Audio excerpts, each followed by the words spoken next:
Hello, good morning, good afternoon, excuse me. Please take your seats. Good afternoon to everyone and welcome to the 17th Strategic Energy Technology Plan Conference, organized under the patronage of the Spanish Presidency of the Council of the European Union in cooperation with the European Commission.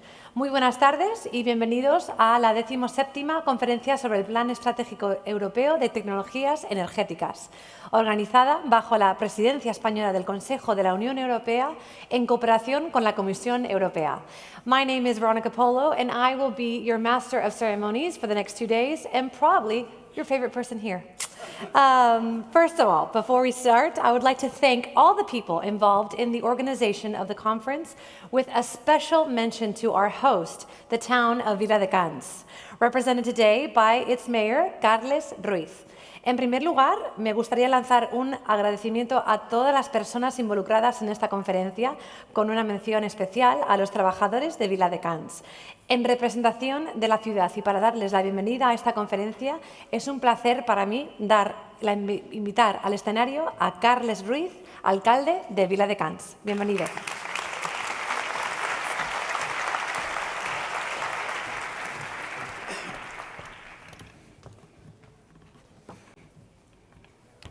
Thank you, gracias. Good afternoon, everybody. Secretaria General de Innovación, Teresa Riesgo, and other Spanish colleagues and European authorities. Thank you all for giving Viladecans the opportunity to host this world-renowned meeting on the energy, research, and innovation. As a mayor of Viladecans, I'm proud that our trajectory as a sustainable, healthy, and innovative city is recognized today with your presence. Bienvenidos y bienvenidas a nuestra ciudad, que tiene alma de pueblo, porque nos gusta cuidar de las personas, de nuestra calidad de vida, apostando por servicios y pensando en el futuro como una gran ciudad.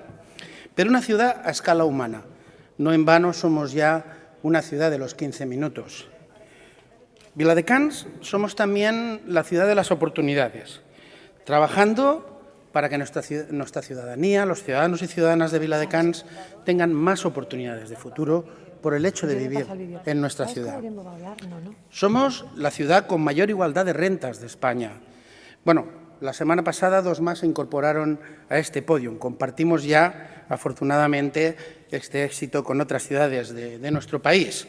Y creciendo la renta familiar un 20% en los últimos 6 años, por encima de la media española. Una ciudad joven, que ha aumentado en la última década un 250% los puestos de empleo, pero sobre todo diversificando empresas, diversificando también los puestos de trabajo y, por tanto, creando empleos también con más valor añadido. Otra de nuestras cifras más destacables, seguramente de las que estoy más orgulloso y que demuestra el valor de la educación en el ascensor social, es que un 67% de nuestra población tiene un nivel educativo más alto que sus padres. La cifra más alta de Cataluña y de España. Pero como ciudad tenemos una misión. Tenemos la misión de llegar a ser una ciudad climáticamente neutra en el año 2030. Y no es una misión del ayuntamiento, ni es una misión de las instituciones. Es una misión que nos incumbe a todos los ciudadanos y ciudadanas de Viladecans, a las empresas, a los agentes sociales. Nuestro reto es conseguir esa misión el año 2030 con el esfuerzo y con el trabajo de todos, compartiendo el reto y compartiendo también las acciones para hacerlo real. Porque fuimos una de las primeras ciudades españolas que fue piloto en el desarrollo de la agenda urbana local. Y fruto de ello tenemos un trabajo diferencial en nuestra Estrategia 2030, que básicamente consiste en articular el futuro de la ciudad en 2 misiones. Una, que ya les he explicado, el de ser una ciudad climáticamente neutra en el año 2030, y otra, el ser una ciudad con abandono escolar cero también en el año 2030. Creemos que el abandono escolar y garantizar la finalización de los estudios es uno de los retos de 2025, o sea, ser la capital verde europea de las ciudades medianas en el 2025. y les espero nuevamente a todos en ese año. Cuando me preguntan de qué estoy más orgulloso como alcalde, nunca respondo que de obras, de grandes parques o de edificios. Siempre digo que de lo que estoy más orgulloso como alcalde es aquello que va a garantizar el futuro y las oportunidades de los ciudadanos de Viladecans y de nuestra ciudad. I hope that in this today you will have the opportunity to discover the charm of our people, the tranquility of our streets, and also feel the excitement for our future. Thank you very much again for choosing Viladecans. Thank you.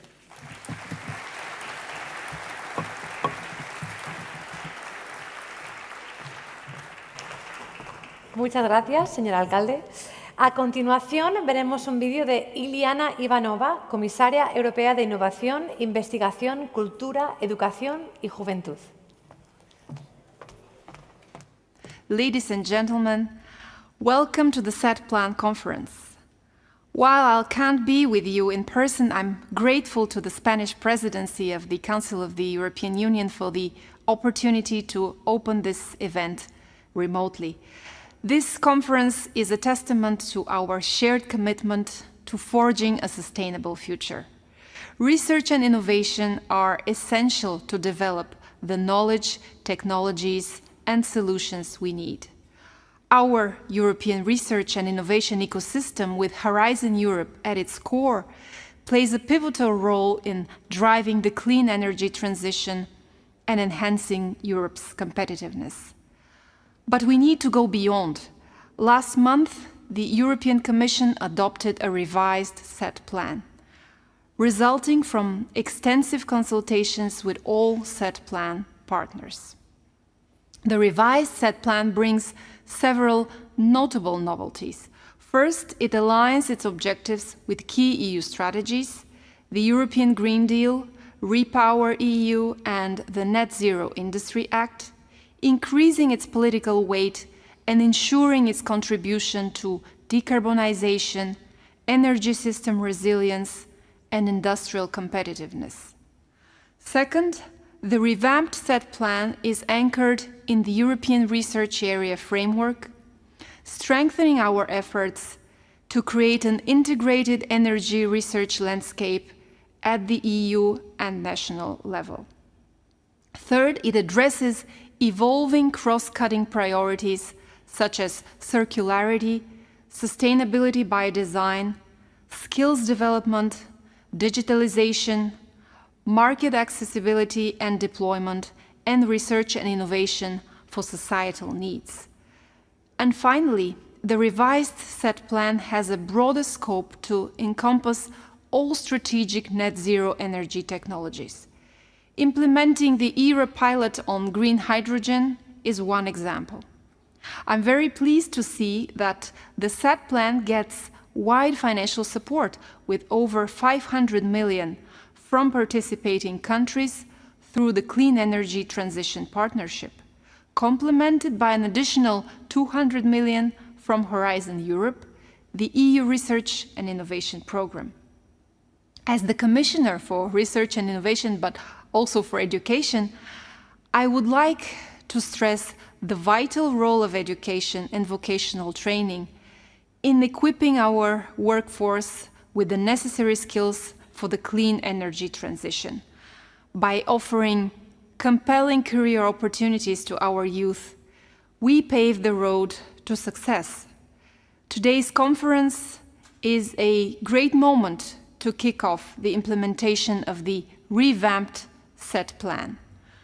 Together, we can shape a future where clean energy is sustainable, secure, and accessible to all. Let us remain truly committed to the plan. Thank you for your attention, and I wish you a very productive and successful conference.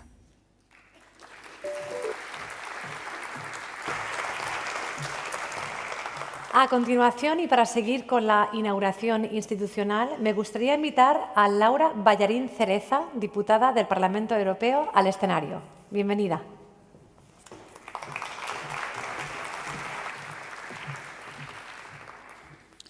Good afternoon, everybody, and good afternoon especially to the Viladecans authorities with their mayor, Carla Ruiz, also to the Spanish authorities and the Secretary General, Teresa Riesgo, and all the rest of the participants that you are here today. I will continue in Spanish, if you don't mind.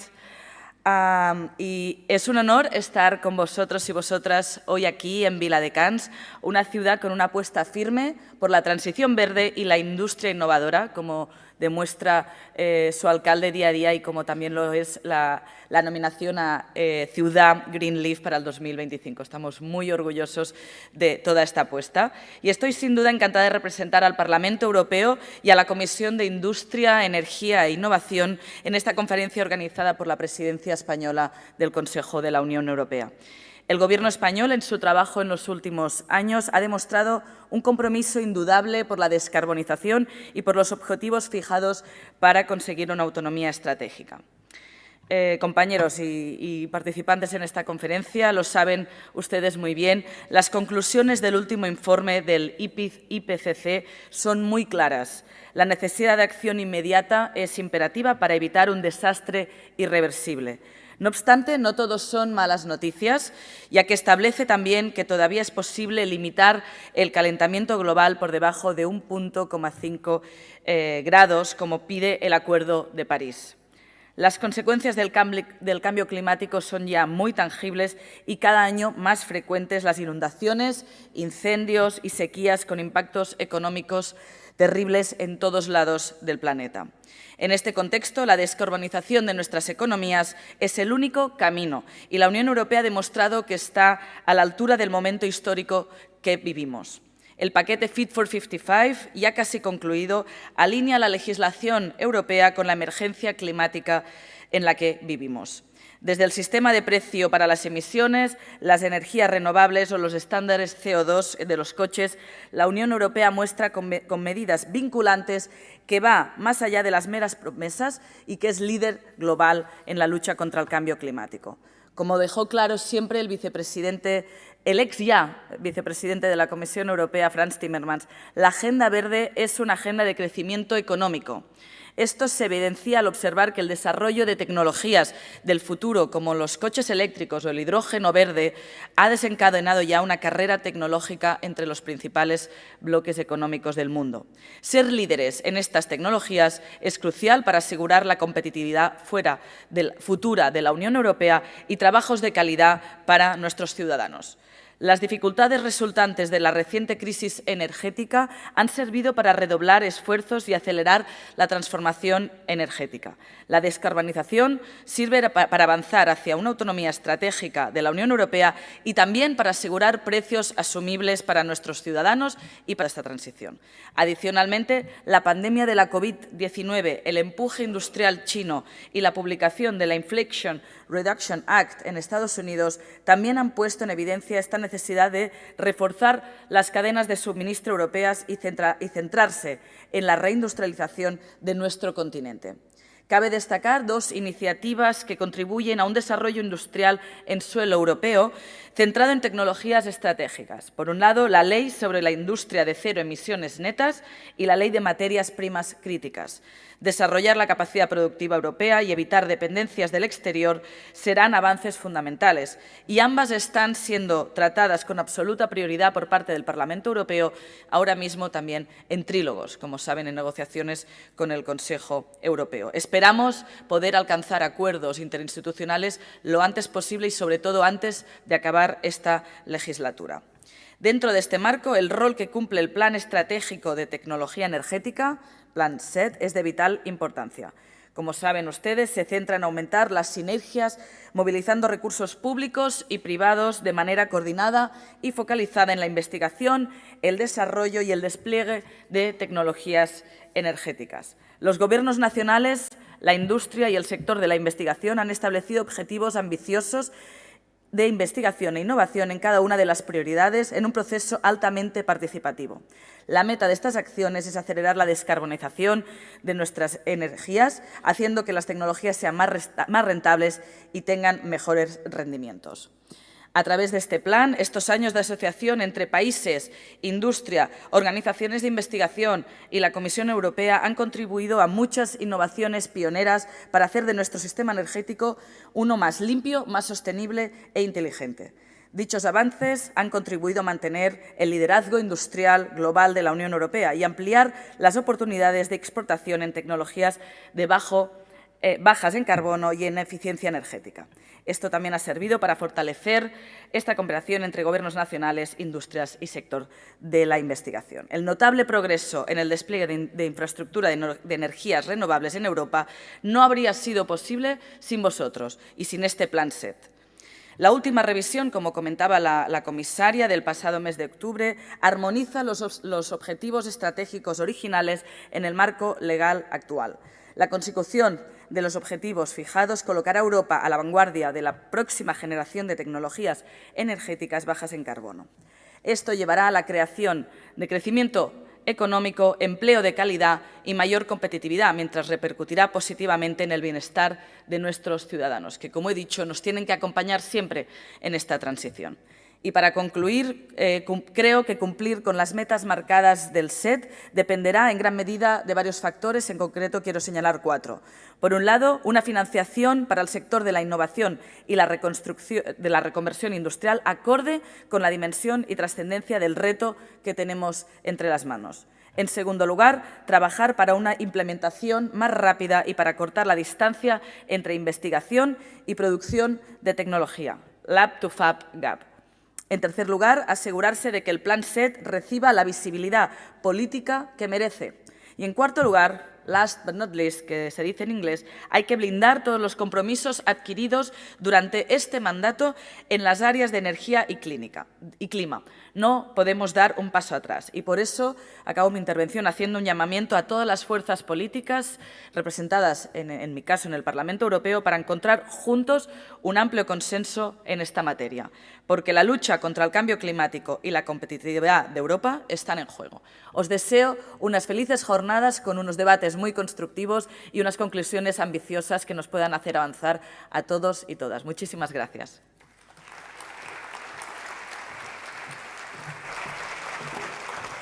Muchas gracias, señora europarlamentaria. A continuación, y para cerrar esta sesión inaugural, me gustaría invitar al escenario a Teresa Riesgo Alcaide, Secretaria General de Innovación del Ministerio de Ciencia e Innovación. Welcome to the stage.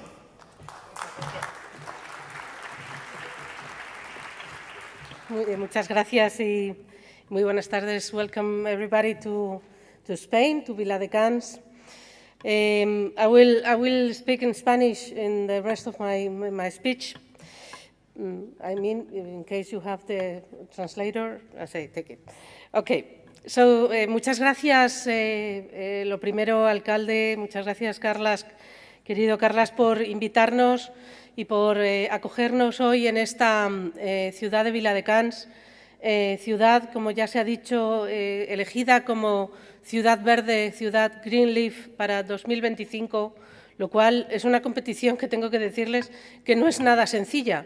Se presentan muchas ciudades de tamaño mediano en Europa y no es sencillo, pero para Viladecans no hay retos. Y puedo decirles que tenemos además es un placer para mí, para la Secretaría General de Innovación, trabajar codo a codo con este alcalde y con otros que tenemos en nuestra red de impulso para llegar a tener unos objetivos de innovación muy centrados en la sostenibilidad, tengo que decir en estos momentos, que creo que tienen, digamos, una gran influencia en lo que se va a trabajar o en lo que se va a hablar en estas jornadas en la Conferencia del SET Plan.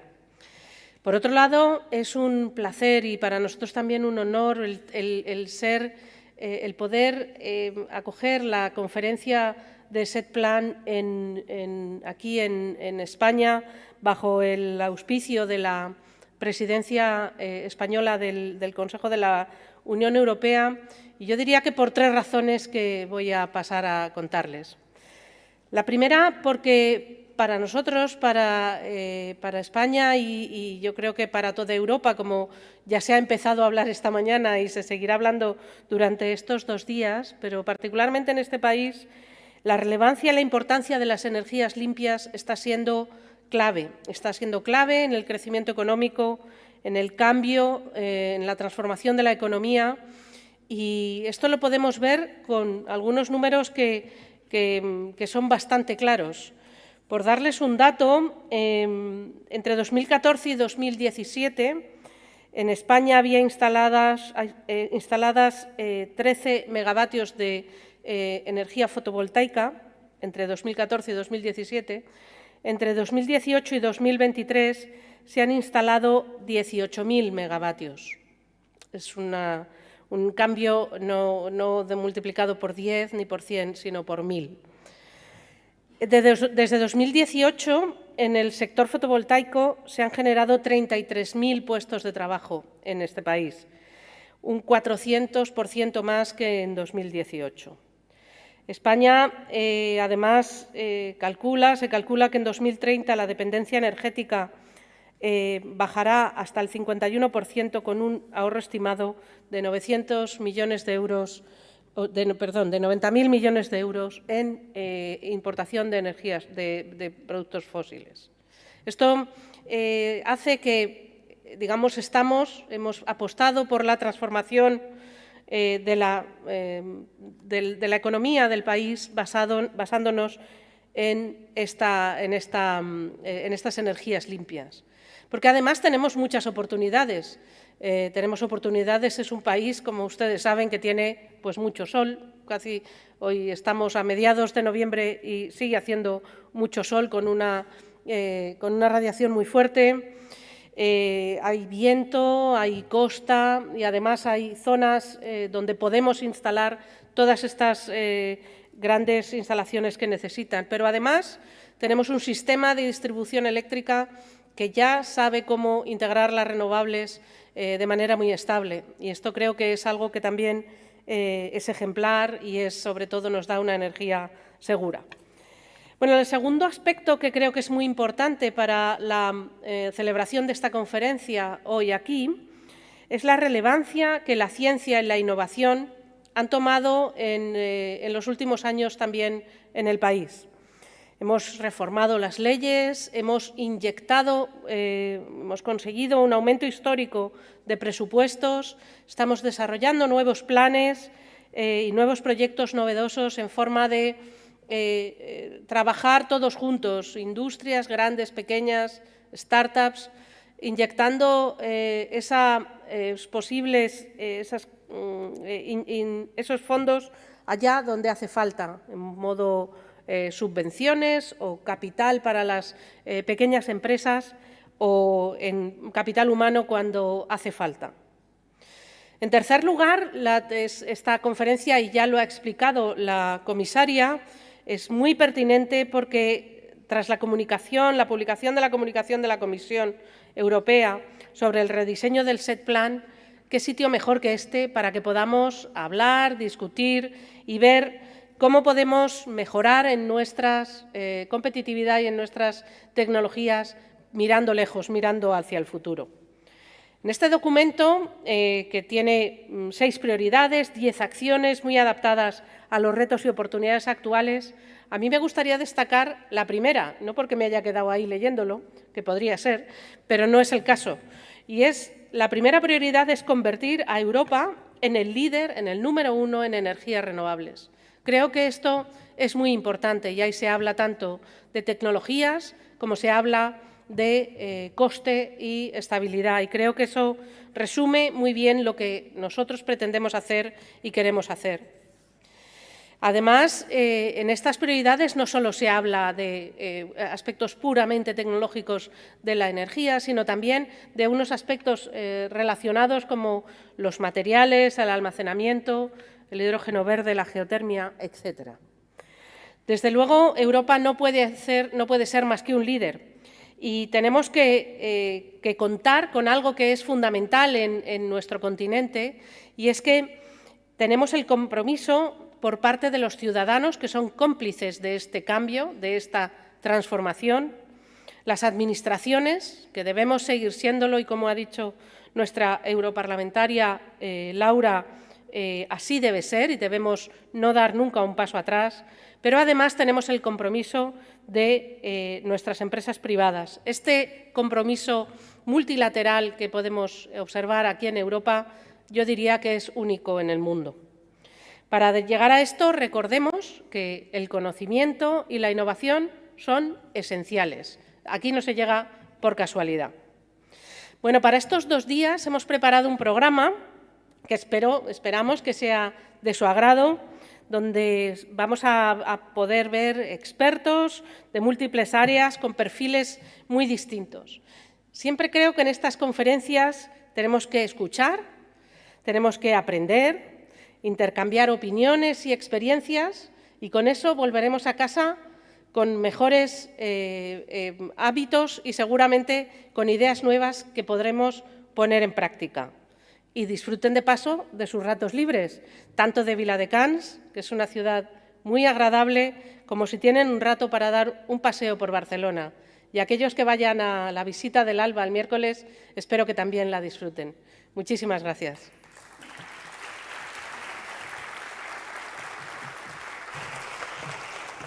Muchas gracias, señora Secretaria General. Thank you very much, Mrs. Secretary General. Now, let's get into the matter. The organization has prepared an intense and interesting program for this conference. Now, if you are not sure on which session you've signed up for, please ask the stewards in the hall so they can check our register and guide you better on this matter.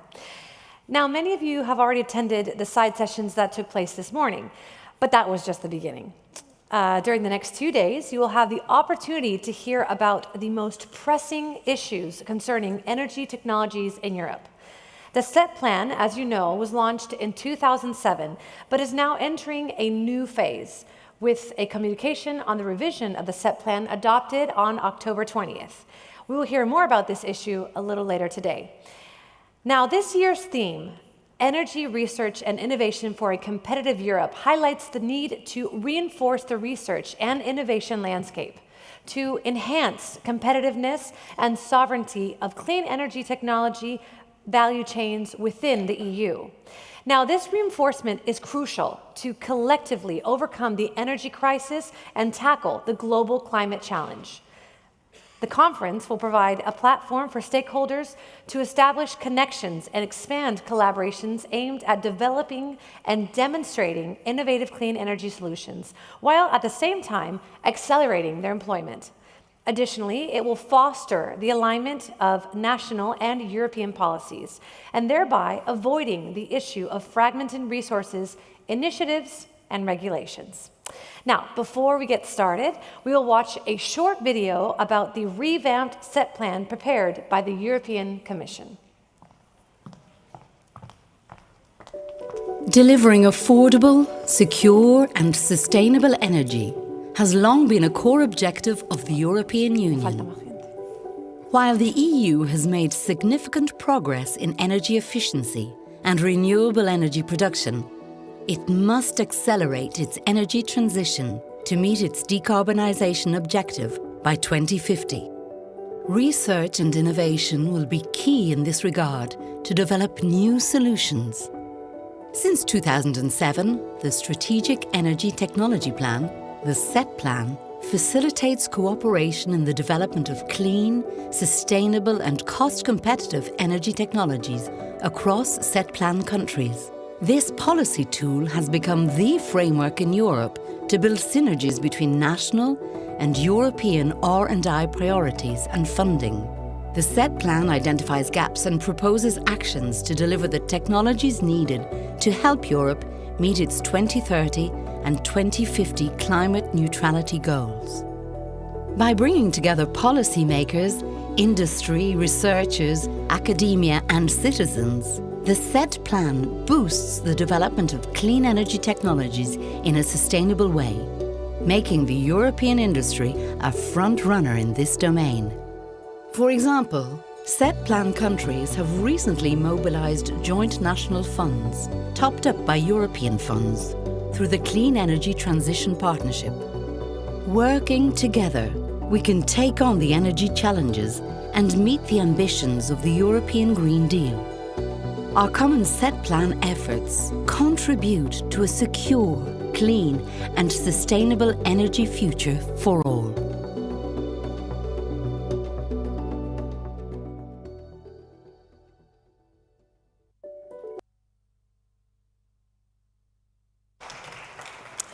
Great. Now, let's get started with our first panel of the day. Now, the next session will examine the role of the SET Plan within the current policy context of the Green Deal Industrial Plan, where Europe aims to strengthen its technological and industrial sovereignty while setting the path to achieve ambitious climate goals, such as achieve net zero by 2050. This session will be moderated by Mestil Vosdover, Deputy Director General, DG Energy, European Commission, and will have as speakers Salas Astemoinen, Victor Hovart, Thomas Tiemann, Javier Ponce, and Eduardo Castañeda. I welcome them all to the stage. A big round of applause, please. Welcome. First, I introduce the panelists. I have been a complete other scenario. I should have split in there. Quite a while.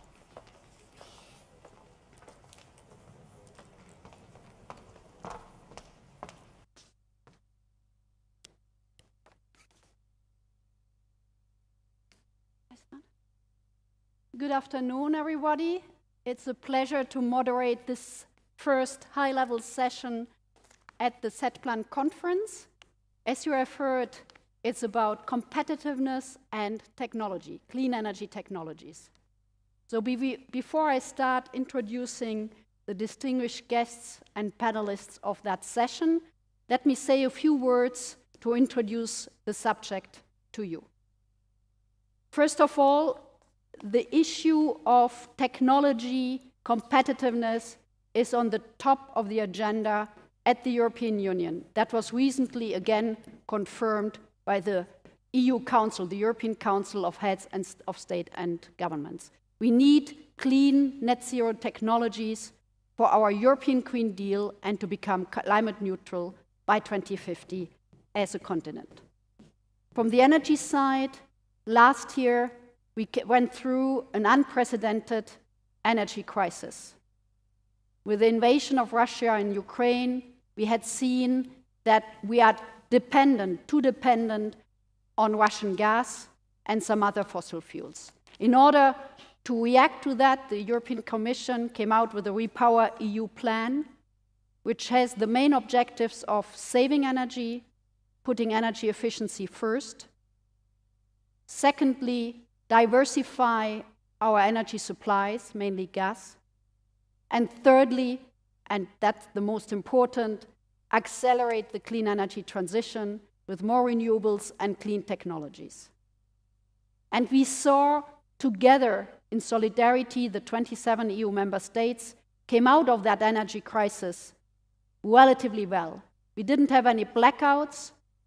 The energy prices, which were skyrocketing last year, August, are again at a lower level. They are not as low as before the crisis, and that's why we need still to monitor very closely the energy markets and the energy prices. But we also saw 2022 a record year in installation of solar PV and wind, and we also have now last year 39% of the electricity coming from renewables as an average of the EU. What we have done in order to look at that link then coming out of the crisis between these technologies we need and the competitiveness, we have looked in our competitiveness report, State of the Energy Union report, which came out also end of October, what are our strengths, and we have strength and manufacturing industry in Europe, but also where is our weaknesses or risks that we are losing out on the competitiveness side on some of our technologies. We had been strong in the wind industry in 21, 22, as I mentioned, but still this year, 23, the manufacturing side of the wind industry in particular in Europe has been suffering. That's why the Commission came out also a few weeks with the Wind Power Package Action Plan, where we are looking at issues like permitting, how to accelerate permitting, financing, skills, and all those. We are looking with the stakeholders, and we will hear in a minute a little bit more on this one. On the regulatory side, we have, as you have heard from previous speakers, been working on the electricity market design, a proposal from the Commission from March, where we are in the negotiation with the European Parliament and the Council in order to conclude, and thanks to the Spanish presidency, to put that on the top of the agenda, because with the new market design, we can have more renewables in the system, we will have longer-term contracts in terms of power purchasing agreements and contract for difference, for example, and our idea is also to empower and protect more the consumers which have been suffering in the crisis. Another strong element in the regulatory side is the Net Zero Industrial Act. You heard about it. It's also a negotiation. There's a lot in our proposal to boost the manufacturing industry in Europe. And the third element, the Critical Raw Materials Act, is all about the dependence on critical raw minerals, which we need to reduce and diversify as we go along the clean energy transition.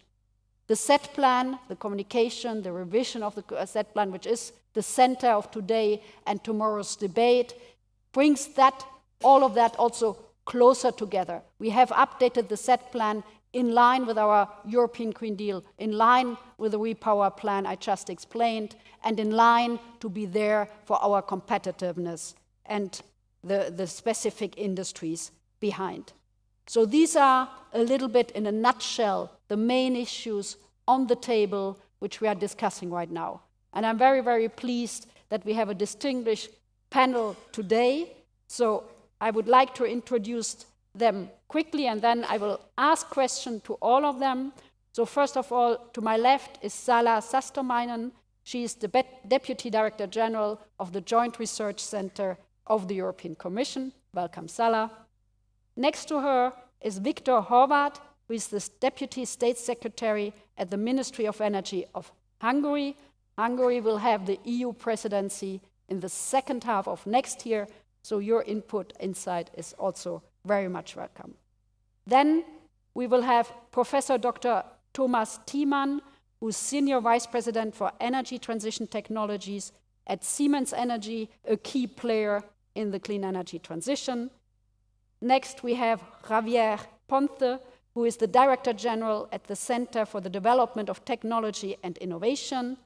Very much welcome. Last but not least, Eduard Castañeda, who is the Chief Innovation Officer at Wallbox, a company that has become a unicorn in just a few years. And we will hear a little bit more about the success story.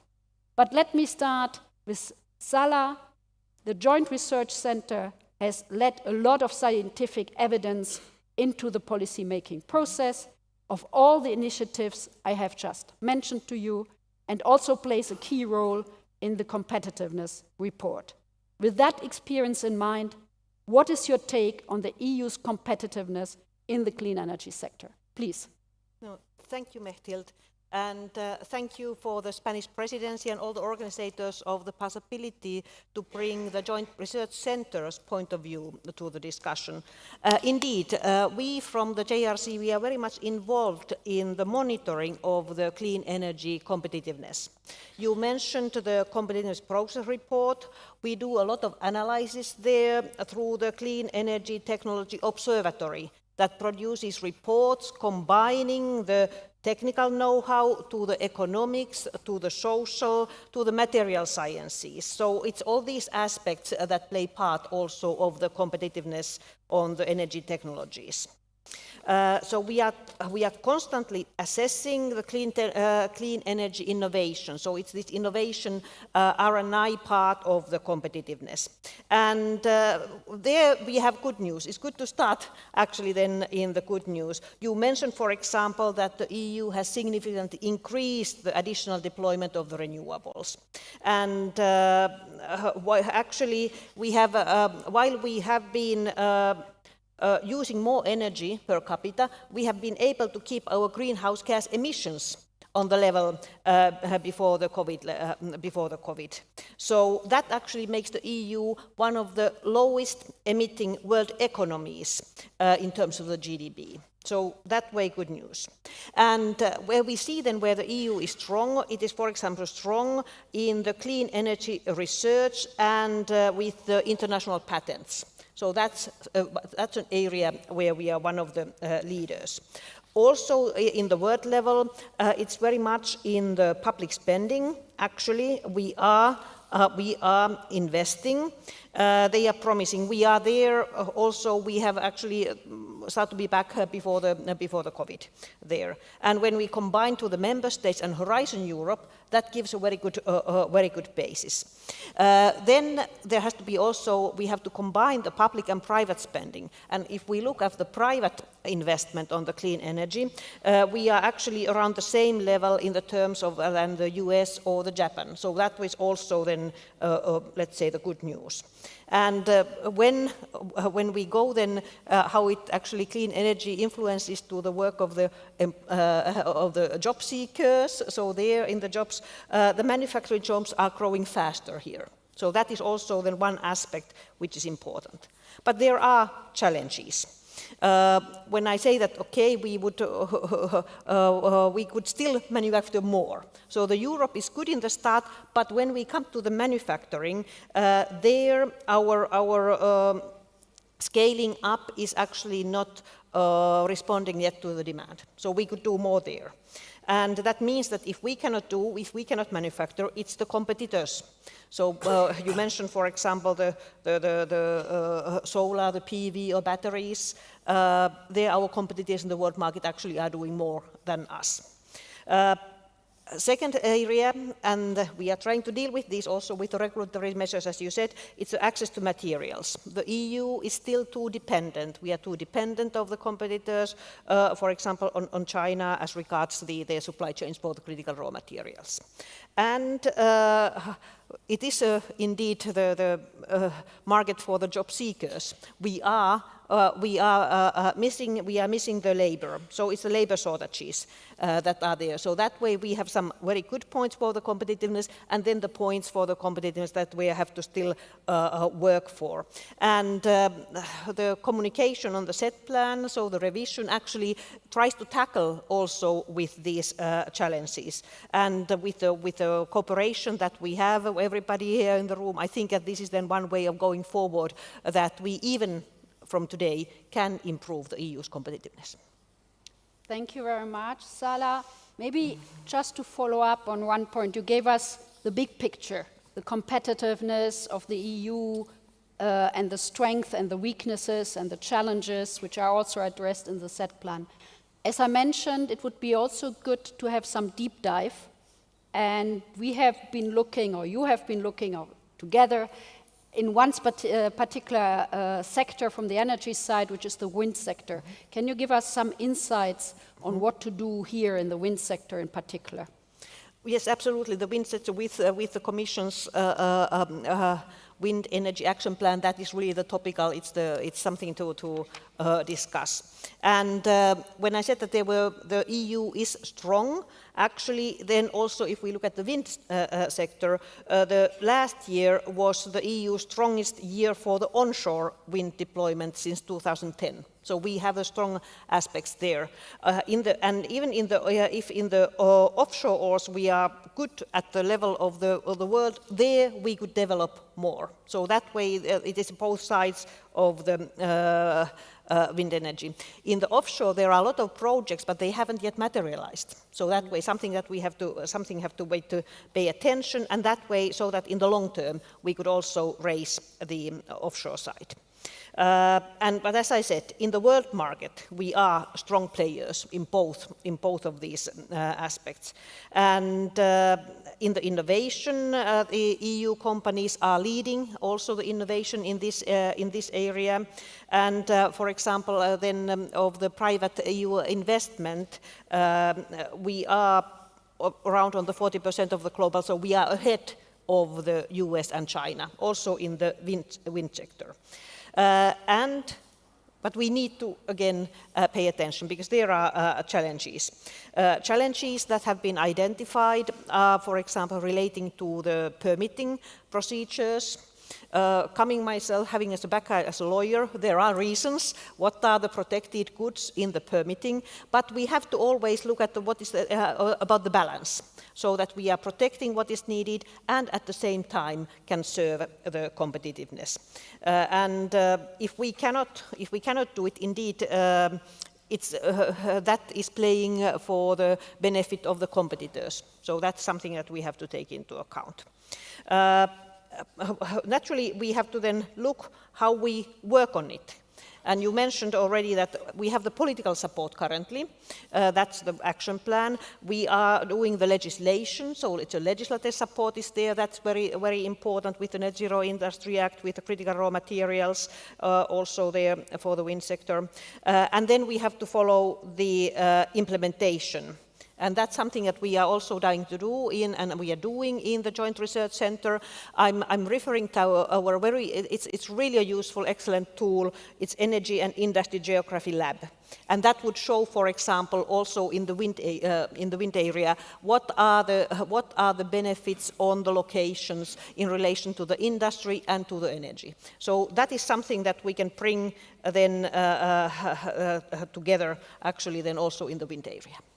Thank you very much. I think we got a very good overview on the competitiveness situation in the clean energy technology sector for the EU, with a special deep dive in wind. I would like now to turn to Viktor Horváth. You are from Hungary. Can you explain to us a little bit the situation on the clean tech sector and competitiveness in Hungary, in your home country? Yes, thank you very much. And at first, I would like to thank the Spanish presidency for organizing this quite a good conference, and congratulations to the presidency for that. The Hungarian government has increased its ambitions regarding the climate targets. That means that in the revision of the NECP, the National Energy and Climate Plan, we increased dramatically the RES, the renewable energy share that we would like to reach until 2030. But on the other hand, that means that we have to invest a lot into energy transition. And here comes the competitiveness in the picture. The Hungarian production basis is not quite well developed in this respect, in the energy transitions. On the one hand, we see some good examples also at European level. For example, the battery production capacities in Hungary, or the increase of the battery production capacities in Hungary are quite impressive. We would like to produce around 20% of the batteries up until 2030 in Europe. Also, the same we have in the electric mobility segment, but these are, I would say, the good examples. On the other hand, we have got also not as good examples as such. And here, what we see are two main challenges. The first one was tackled already beforehand, also from your side, is human capital or the lack of human capital, both in quantitative terms and also in qualitative terms. So we would like to tackle this issue also in Hungary. We would like to launch a new program which targets all levels of education, from vocational to the higher education, and would like to also launch a retraining program for those who are already involved in those segments, for example, in the natural gas segments, which we would like to switch to greener technologies. And the second challenge, what we see within the small and medium-sized enterprises in Hungary, is that not the access to finance, or not even the access to how they could introduce new technologies, but the main problem is set in the mindset. of the companies, how they could introduce new models, new business models into their everyday life. And that's, I would say, a tricky issue. It's not as easy to tackle as like financing. It's more about the change of how we think and how the companies are thinking. So that's a very interesting issue in Hungary, and we'd like to face this issue as well. If we come to innovation regarding energy transition and regarding energy innovation as such in Hungary, here we have got 4 main pillars. The first one, I said beforehand, is battery and battery production. Here we have got quite a good cooperation between the new investors in Hungary and also education institutions, research institutions, universities within Hungary regarding battery production. And I would say the whole battery chain, the whole value chain is set in this process. The second issue which we would like to enforce is hydrogen. In hydrogen, we would like to increase the innovation potential in seasonal storage and also in production hydrogen, green hydrogen from biomass. And also energy efficiency is set high on our agenda, on our innovation and agenda regarding green transition. Thank you very much for that overview. Where do you see the main challenges then in the area you mentioned in battery, hydrogen, energy efficiency, other clean technology? Where are the main obstacles, and how is you as the representative of Hungarian government, how are you overcoming it? Yes, the first obstacle is to get the smaller, mainly the smaller and the medium-sized companies involved in the innovation regarding energy transition. Of course, the bigger companies are more open to such steps. Here we are trying to establish so-called national laboratories within the country where we have got connections between companies, research institutions, not just smaller companies but also bigger companies. So this kind of setting the stage for these actors to come together, for these stakeholders to come together and to have joint projects in the energy transition field. The second one I have already mentioned, that's the education program, retraining programs. That's one of the very important issue in our recovery plan as well. And we would like to set also new innovation targets for ourselves. Within, I would say, the classical type of renewable energies, and I mean mainly PV, solar, and partly, of course, wind, we are quite good, mainly in the solar capacities. But we have got also quite a big potential in geothermal energy in Hungary. So we would like to increase new investments and new innovations within the utilization of geothermal energy in the country. Thank you very much. We might come back. I will open the floor at the end of the introduction of the panelists. But before that, I will go to Thomas Thiemann. As I mentioned, Siemens Energy is a big player in the clean energy transition. What is the role, or how do you see the role of your company in boosting European competitiveness and the aspects of EU technology sovereignty? Please. Yeah, thank you. First of all, I must say I very much appreciate to be invited and discuss with you and represent a bit the industry here. I guess, as most of you will know, Siemens Energy is an integrated large technology company specifically focused on energy transition technologies.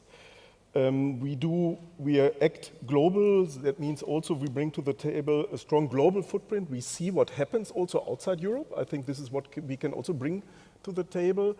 And we have more than 90,000 employees globally, so we get a good impression. But the big major footprint is in Europe, and we are very committed to Europe. Just to take one topic of the manufacturing capacities, just a data point, from our May figures. It was the first time that our order backlog went above 100 billion euro, and we had a book-to-bill ratio of above 1.5. This shows to you the race on the capacities is already going. So heavily, heavily loaded, we extend capacities and so on. I just can mention main numbers because they are published. We are now close to the next numbers. I think during this week they will come. So you see, we need to understand this. Europe is not alone. Think about that. So we see a global, very strong rising global demand. What I also want to highlight is we heavily invest in Europe. So last week, the German Chancellor inaugurated the gigawatt electrolyzer factory in Berlin. So this is a very strong commitment to Europe. Despite sometimes also difficult boundary conditions, we heard about approval periods, long notification periods, and so on. However, we are very committed to that. And we also are committed to extend this. Hopefully, we go into the global scaling now and get it all up into the multi-gigawatt range. And what I also want to highlight is research in European Union. This works, in our opinion, very well. So this front-end part, doing the research, innovation, and development part, is a cool story. Also here, a data point. Some weeks ago, we celebrated the HyFlex power project, which is a fantastic demonstration of European work. So super cooperation between Commission, ETIPS-Net, and further European partners, industry partners. We built it in France. It's a very international multi-partner project and demonstrated, and we think it's the first time in the world, a gas turbine operating with 100% hydrogen in a double-digit megawatt output range. So far, to our knowledge, only Japanese have shown that for a single-digit power output range. So this is a success also of the European Union and the ETIPS-Net approach. So we are committed to that, and we very much appreciate this opportunity. And this means also the ecosystem in Europe is strong for top-notch research. So this is a bit what we can bring to the table, and also this advocating. So we are in heavy discussions in many countries in Europe, and also try a bit to help to figure out the smartest way forward, the cheapest way forward regarding affordability to come to a clean energy system. So we try a bit to bring in this system thinking, hydrogen plus electricity grids plus. So all of these elements shall be considered. And this is also why I would like to speak for, please be as technology open as possible. So if you mention hydrogen, please do not restrict to electrolyzer and fuel cells, for example, because you can do nothing with them if, for example, hydrogen grid is not there, if you don't have hydrogen storage, no compression, and so on. Or the same for electricity. We heard it now multiple times today. For the wind and the photovoltaics, you need the grid.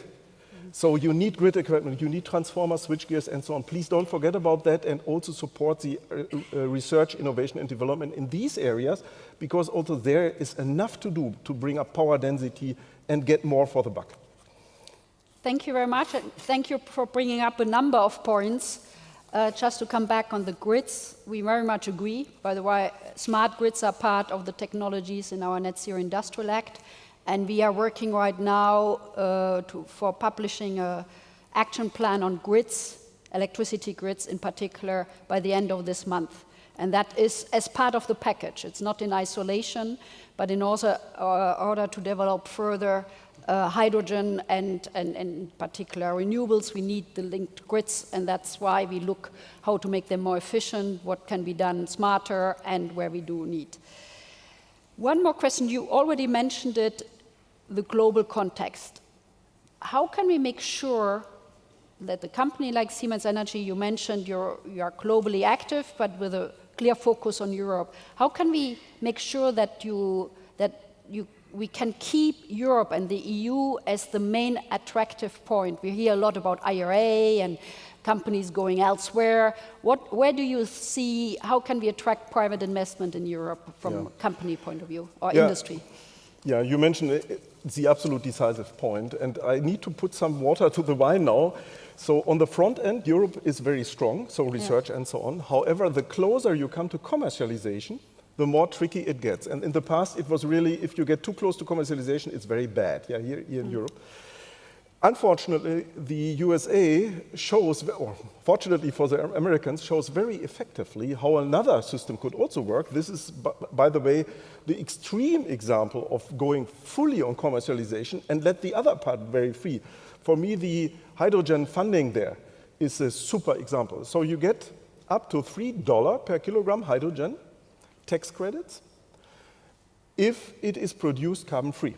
How you produce it, it doesn't matter. It must become free. So it can be electrolysis from wind. Maybe it happens that it's from nuclear. So a lot of things can then happen. However, it keeps it open. So this is for me an extreme example for a technology competition now. Now the competition goes, and let the companies will compete against each other and figure out what is the cheapest way how to get there. On the R&D side, nothing is prescribed. So you just need to give this evidence that you do it CO2-free. So for me, this is a very tangible thing. So the Americans come there from the commercialization purely, and let then the rest happen. And then research and development starts for sure automatically in this technology competition race. Second is also they work via tax credits. So this is a job machine because you want to have pay tax because then you get the credits. Yeah? So you have to build there and invest there. And once you invested there, you do a lot of innovation locally to get the costs down. This is a further thing, what is done there very well, this economy of scale. So there's a lot of reason why you have to go bold, because in most areas, the cost will fall very, very significantly. And this has to be understood. So once you have to ignite this economy of scale, then it becomes what we say in German, self-running system. Yeah? It will accelerate itself and go away. How do we get there? Let's say the poison thing, you need to attract capital. You need to attract capital. So use in a very smart way public money to then ignite further spendings of private capital. This is the trick. And what does private capital need? It needs a controllable risk. It needs to be simple and easy to understand. It needs to be stable and it needs to be fast. So if you look to the IPCEI, sorry to say that, I said I will put some water into the wine. So a notification period of 2 years, for example, is a no-go for private capital if you apply for something like this. So I think this would be from industry side our wish. Please do something to simplify Europe. So as my CEO said, Europe needs a complexity reduction act. So industry is desperately asking for this. I know Europe tries. I know it's difficult with so many member states, with so many different interests. That's all what we understand. We cannot do it like in the US. But please think about to make it easy and think about to make it attractive and allow for being close to commercialization, because we need this now to get into the gigawatt scaling. Without this, we don't get the cost down. Thank you very much. I think there are a few very important points which we continue to discuss.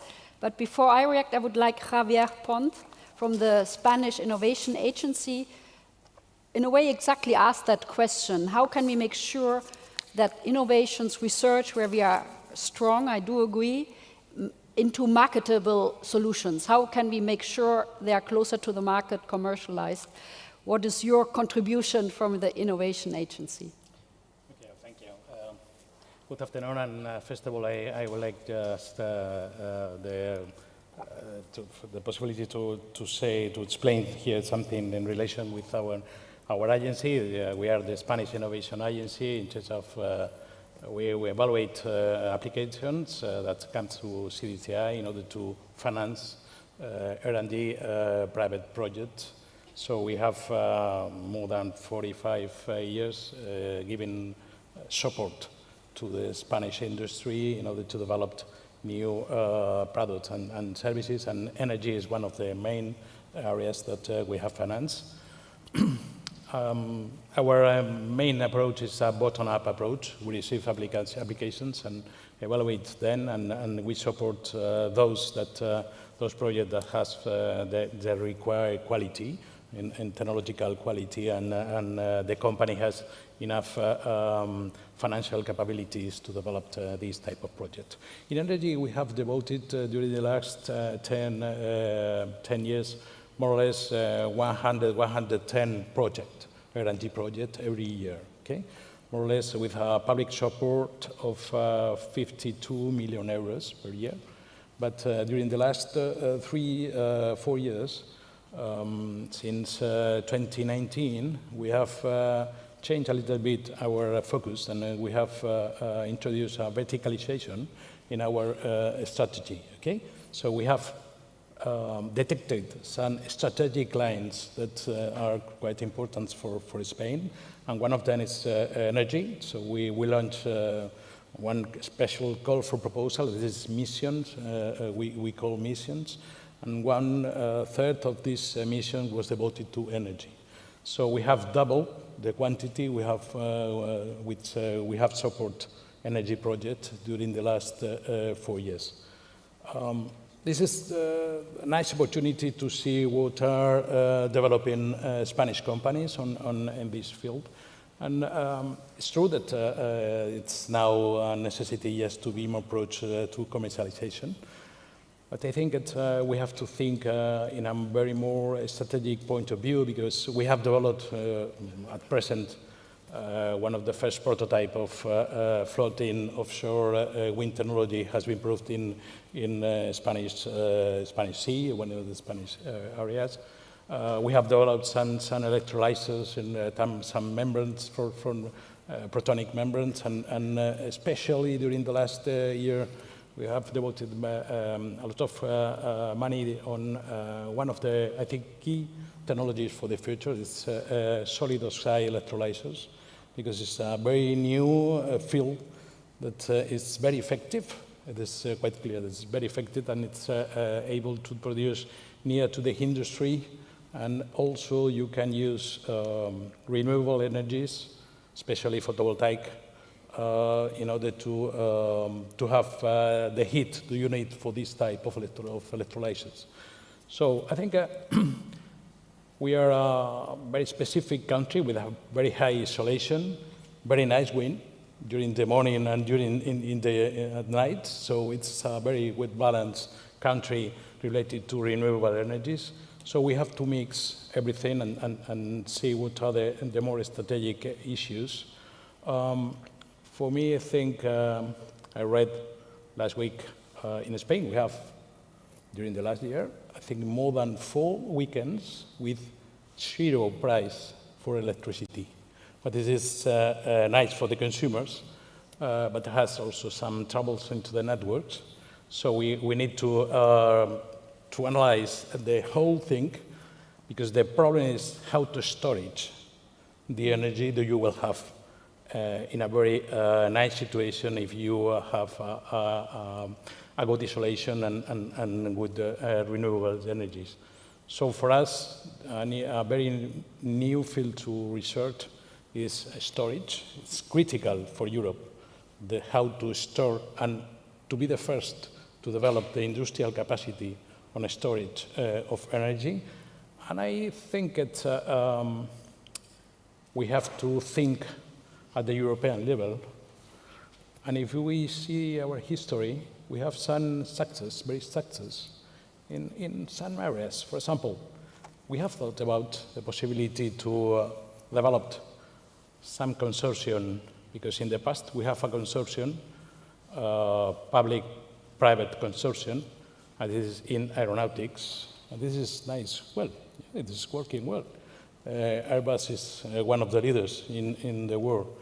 If we don't think at the European level, and we permit to join efforts from several states to make all the efforts from the research to the commercialization, in the whole chain of the added value of the products, we will be lost. Tomorrow morning, one news read in our newspaper in Spain was one Chinese train manufacturer company, CRRC, wants to go into the European market, taking advantage of the liberalization of this market. And they are offering trains 30% low cost than European manufacturers. This is quite similar in other sectors. For example, for photovoltaic panels, if you make a new manufacture plants, you need at least 1 gigawatt. If not, you will be lost. So only joining efforts from several states, we will be able to afford this, the whole value-added chain from the research to the commercialization in the future. Thank you very much. Thank you also for highlighting storage as a key area. I think both from the research but also from the regulatory side, we try to encourage storage to have more flexibility and see the role and incentivize the role of storage in the system. I would like to go to our last but not least panelists. Edouard, can you please describe the journey of your company and the success? What is the secret? Okay, many thanks for the invitation. It's a pleasure, and I think a lot of insights have arisen. What I want to highlight first is, as a competitive environment, which is what you're actually highlighting today, it's clear we need to compete with such big companies, and being a startup Wallbox that builds electric charging stations and energy management, we are quite intense in investment. So I will start with a few topics just to give you an idea of that success. Now, if it can be success, I think it's still a long way to that we can say success. We are really, really critical on that side because we want more. The first thing I would say is funding. It's critical as a young company, and we have an example here. I'm really, really proud that I'm sharing with Javier today this space, because when you're a little company, obviously your capacity to grow is limited. Even being successful, as you mentioned, is quite difficult because if you sell double, in general, you don't have enough margin to sustain that growth because you need to buy these components, you need to buy these materials. So eventually, just by growing, you can die, right? So the first thing is funding, and funding is choosing the right partners or the right investors. Like having the public investment is critical when you're really young because it's difficult that people can trust you, and this is understandable. You are a company at risk, so that's the first step. The second is finding the right ventures that will carry you to the next stage. Then they need to be industrial in our case, because we build hardware and also software, but they need to understand that things take time, and eventually they are hard. So that's another lessons learned. And then we go to the next stage, will be diversifying and new products. Diversifying because we have been struggling all these years with many things, with the pandemic, with this crisis that you mentioned, both from the energy side, but also from the production and manufacturing side allocations. We have been looking for components every part of the world, right? And this has been really tough from our side, but it's been great because when you diversify, you also can leverage some countries when others are maybe not growing as fast. Also gives you another, again, competitiveness. Being in the US, like we are in Europe, like we are in China, these are the key things. These are the key countries that are battling for the EV success. And again, this is competitiveness. Checking your technology with the other companies that are doing really great is something you need to always take a look. That's impossible without vertical integration in our side, right? Because when you are a young company, you want to always respect quality. Being close to their manufacturing and your processes is key. So that's the vertical integration, again, once more defines our success. Also from the point of view of when you want to grow, you want to take market share, and you're competing again with big companies that do really well. Then sometimes it's about taking the opportunity. Shortage was an example. Having the vertical integration between the software and our hardware teams allowed us to be present in markets when our competitors have no products, and this was really important. And finally, I would say that is the culture. Resilience all over these times have been tough. Many times we have been close to say that we were really successful. Now, as you know, EV market is that sometimes they say it's uncertainty. For sure, we really believe it's the future. We adapt ourselves to what the things are to come. But obviously, having a culture on the team of being competitive, of always trying to do our best, and delivering high proficient products is in our core values. Thank you very much. Thank you very much for sharing your story as a startup and the challenges you had. I see we have 5-6 minutes left, and I would like to ask the audience if you have, and open the floor, if you have 1 or 2 questions to any of the panelists or comment of what you just heard. I would like to encourage if there are any questions and how that relates to the topic of technology, SET Plan, and competitiveness.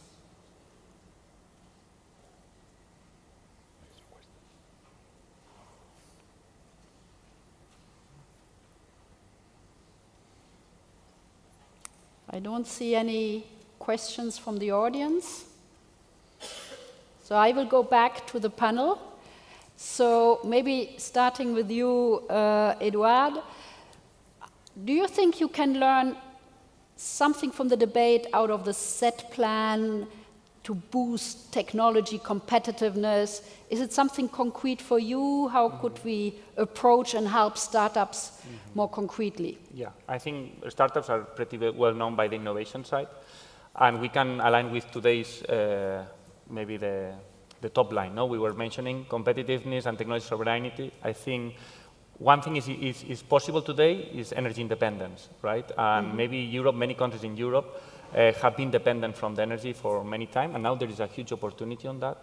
I think renewables represent that huge opportunity, using the energy in a good way. From our side, from Volvos, we understand this as a critical path. When I was saying new products also implies a lot of innovation. Just an example, for example, is we are using electric cars as a storage, because the cars are parked for more than 22 hours a day. Why not having them connected to the grid to provide resilience and also benefits from them customers? I think one few minutes ago we were mentioning the zero cost of the electricity, and also before the meeting we were sharing some thoughts. No, it's not that energy is for free, because during the day we still need more and more energy. It's the problem that at that moment we don't have a way to store that energy for later consume. So that's a way to leverage that. So millions of cars will be deployed. Millions of cars will have the biggest battery you can have at home, for example, which is the car battery. Why not using this battery to self-consume and use it even for the grid? No, it's just an example of North America. You know that they sometimes, especially in California, they have power outages. Well, a car can provide you energy for more than 3 days. Using this smartly is a way to provide resilience to the grid, independence, so you don't need to invest so much in infrastructure when that infrastructure is already moving. But it needs a lot of software and a lot of different layers to interconnect these devices that we think already are there. Thank you very much for being concrete. Javier, what are your thoughts? How can the SET plan help the work of your innovation agency, and are you exchanging with other EU innovation or national innovation centers from your position? From our point of view, I think it's a special situation in Europe that maybe we will need to change in a smooth way. Yeah? Stated regulation at the European Union are prioritizing the respect for competition in the internal market. This is not the case in the States or in Asia. They will promote competitiveness. It is a big difference between us, European, and other part of the world. So we have to take this, taking this in mind, we need to adapt our system in order to promote more the development of more quick industrial capacity development. So we need to push some specific possibilities. This is why I mentioned before, yes, the possible collaboration between public and private actors in order to accelerate how to move the technological developments to the market with a real industrial capacity behind, in order to supply, to be resilient and to offer the best solution to the market. Only joining effort from private and public institutions, we will be able to do that, because the state and Asia are doing that with the support. Behind the private companies we see here are always states giving aids, huge aids that can take our market. So we need to adapt our aid system in order to promote this industrial capacity for the future. Thank you very much. Very concrete as well. Thomas, from the industry side, what are your thoughts for the SET Plan revision, but more competitiveness, technology? Yeah, exactly. No wonder. I repeat just what I said. I have 3 points. I think the first one is please keep the current ETIP system as it is done. Yeah. So we are from industry side, this is good as it is. We are glad with that. Second, think about to allow to get closer to commercialization. Everything that makes it easier, I come again to the point, economy of scale. The issue is if other countries in the world heavily pump into economy of scale, potentially this train goes then faster and they make the race. So we need to enter this. Beside also small solutions, I think we need also big solutions, and there only topics like OPEX funding help. Make it easier for member states, think about creativeness to allow for commercialization in bold steps. And the third point is please be technology open.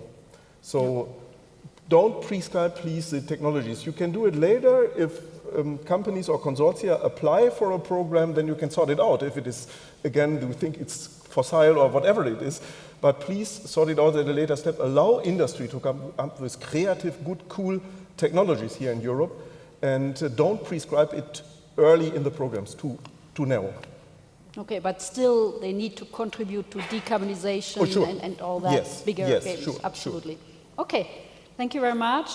Victor, your Hungarian view and maybe some ideas already for future debates. Yeah, yes, and from a governmental point of view, I would say, but also the agencies involved in the government setting, 2 points I would raise. The first one is exactly the point that you have also mentioned, this commercialization, mainly regarding small and medium-sized enterprises as well, how we can get them into the innovation procedure and how we can get them to get those new knowledges, new information, new technologies that are being set on the market. That's one issue also from our side within Hungary.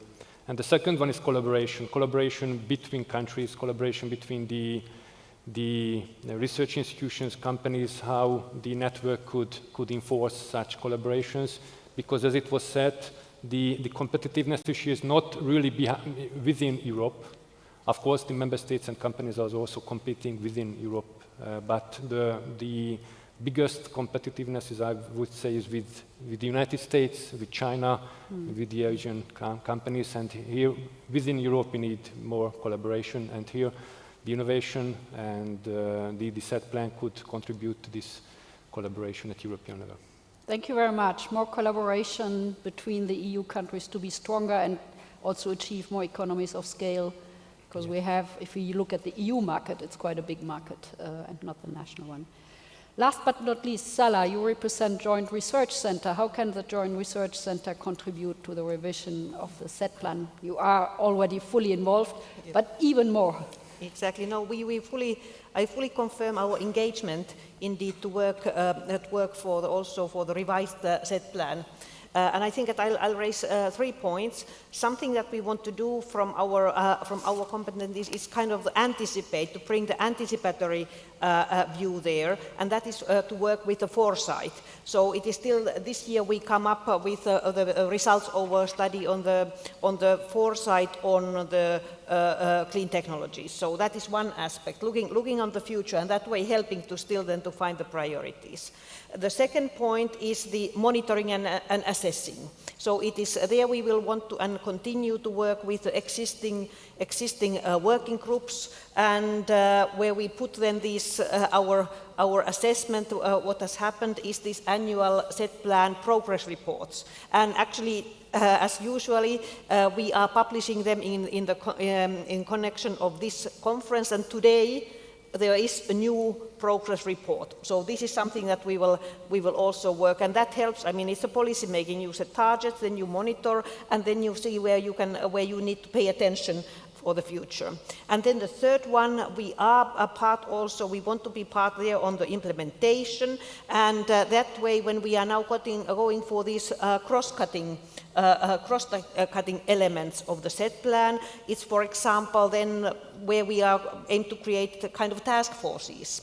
And these are also fitting to our work in the Joint Research Center. For example, the proposed task forces on material and supply chains and on the skills for energy transition. So we want to also be part of there and bring our support, making, again, this is a science for policy support, so we want to support you in the energy policies.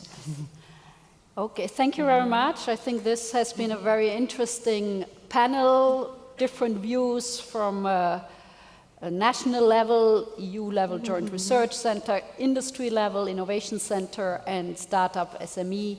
I think we heard how important it is the collaboration not only between EU member states, but the collaboration between industry, national governments, innovation centers, academia, stakeholders.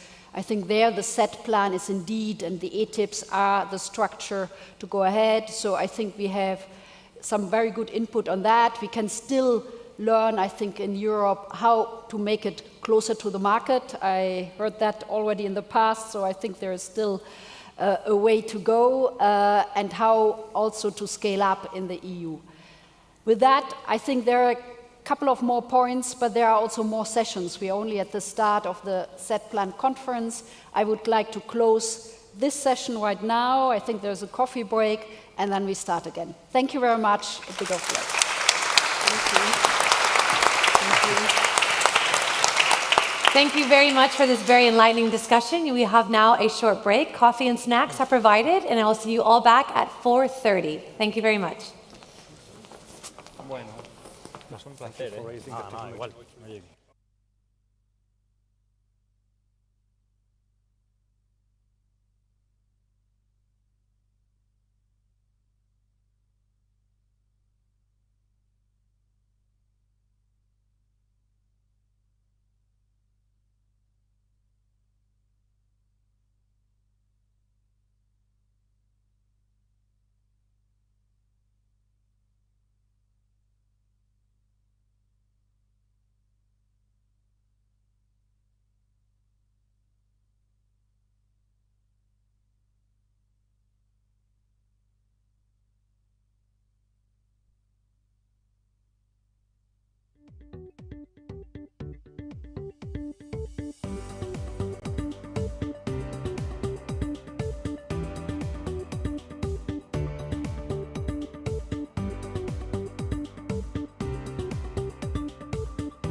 Hello, welcome back.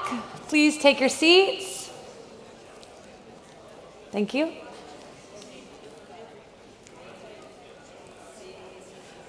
Come on down. Please feel free to take your seats so we can move on. Thank you.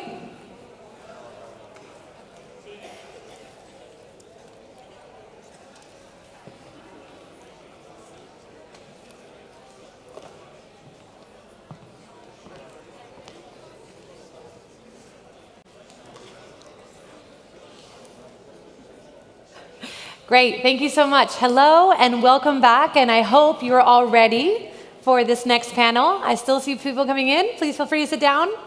We're on a tight schedule, FYI.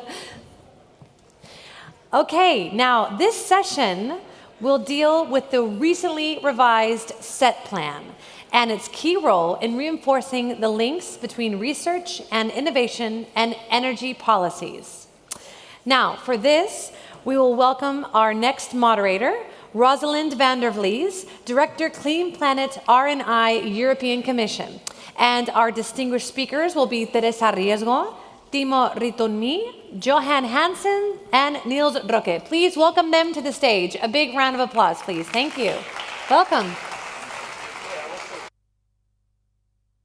This way? Yeah. Please. You should be here. Yeah. That's the extreme. Yeah.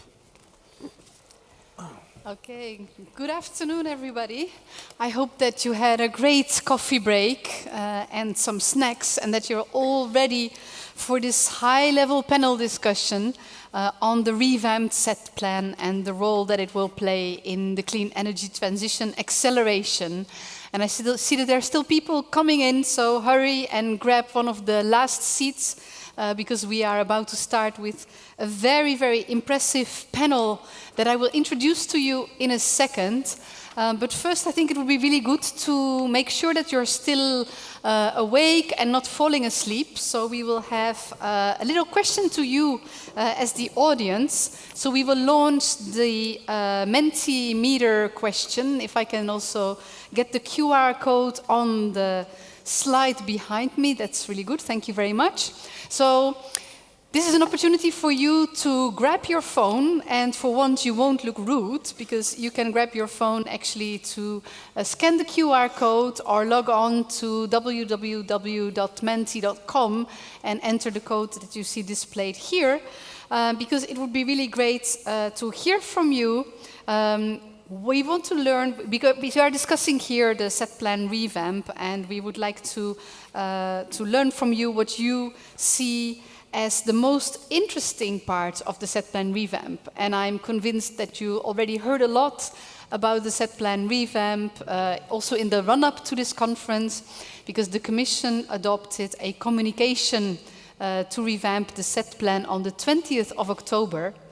And one of the key objectives of this revision was to make sure that the SET Plan, which is really a very powerful instrument bringing together European administration with national administrations and regional and local administrations, but also with industry players, with academia. So it's really a very, very powerful instrument that gathers the whole stakeholder community, if you want, to make it really fit for purpose to deliver on our key political objectives that we have set ourselves as European Union, where of course we have to start with our European Green Deal that sets up the objective for Europe to become the first climate neutral continent in the world by 2050. And then we have also many specific targets we want to achieve, in particular also on energy by 2030. And we recently also have our Green Deal industrial plan. And the good news is that the SET Plan is really a very, very unique instrument to support delivering on these political instruments. Now, the SET Plan also is very well positioned because it is part of the fifth dimension of the Energy Union. And at the same time, it is also part of the European research area. So I think also the fact that the SET Plan covers, the whole value chain, the whole ecosystem, from research, development, up to deployment, is a very, very good starting point. Now, as part of the SET Plan revision, we are also broadening the scope of some of the working groups. We are introducing a new implementation working group on hydrogen, which of course is also a very important political priority for the European Union. And we have introduced 5 specific cross-cutting areas that are basically relevant for all the activities that are carried out by the different implementation working groups of the SET Plan. So this by way of introduction, and whilst your replies are coming in of what you think is the most interesting, the most important element of the revision of the SET Plan, I will already start by introducing our speakers and asking them the first question. So my first question is that I also want to hear from all 4 of you what you see as main opportunities of the SET Plan. And I will start with you, Teresa. And before I pass you the floor, and we all know that you are the Secretary General of Innovation in the Spanish Ministry of Science and Innovation, and also the President of the Center for Technological Development and Innovation in Spain.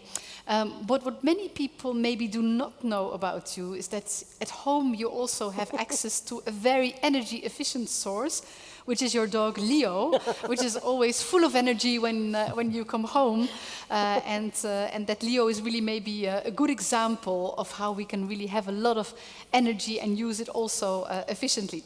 But anyway, we're not here to talk about Leo, but still I think it's really good to know that also at home you are very energy efficient and surrounded by energy.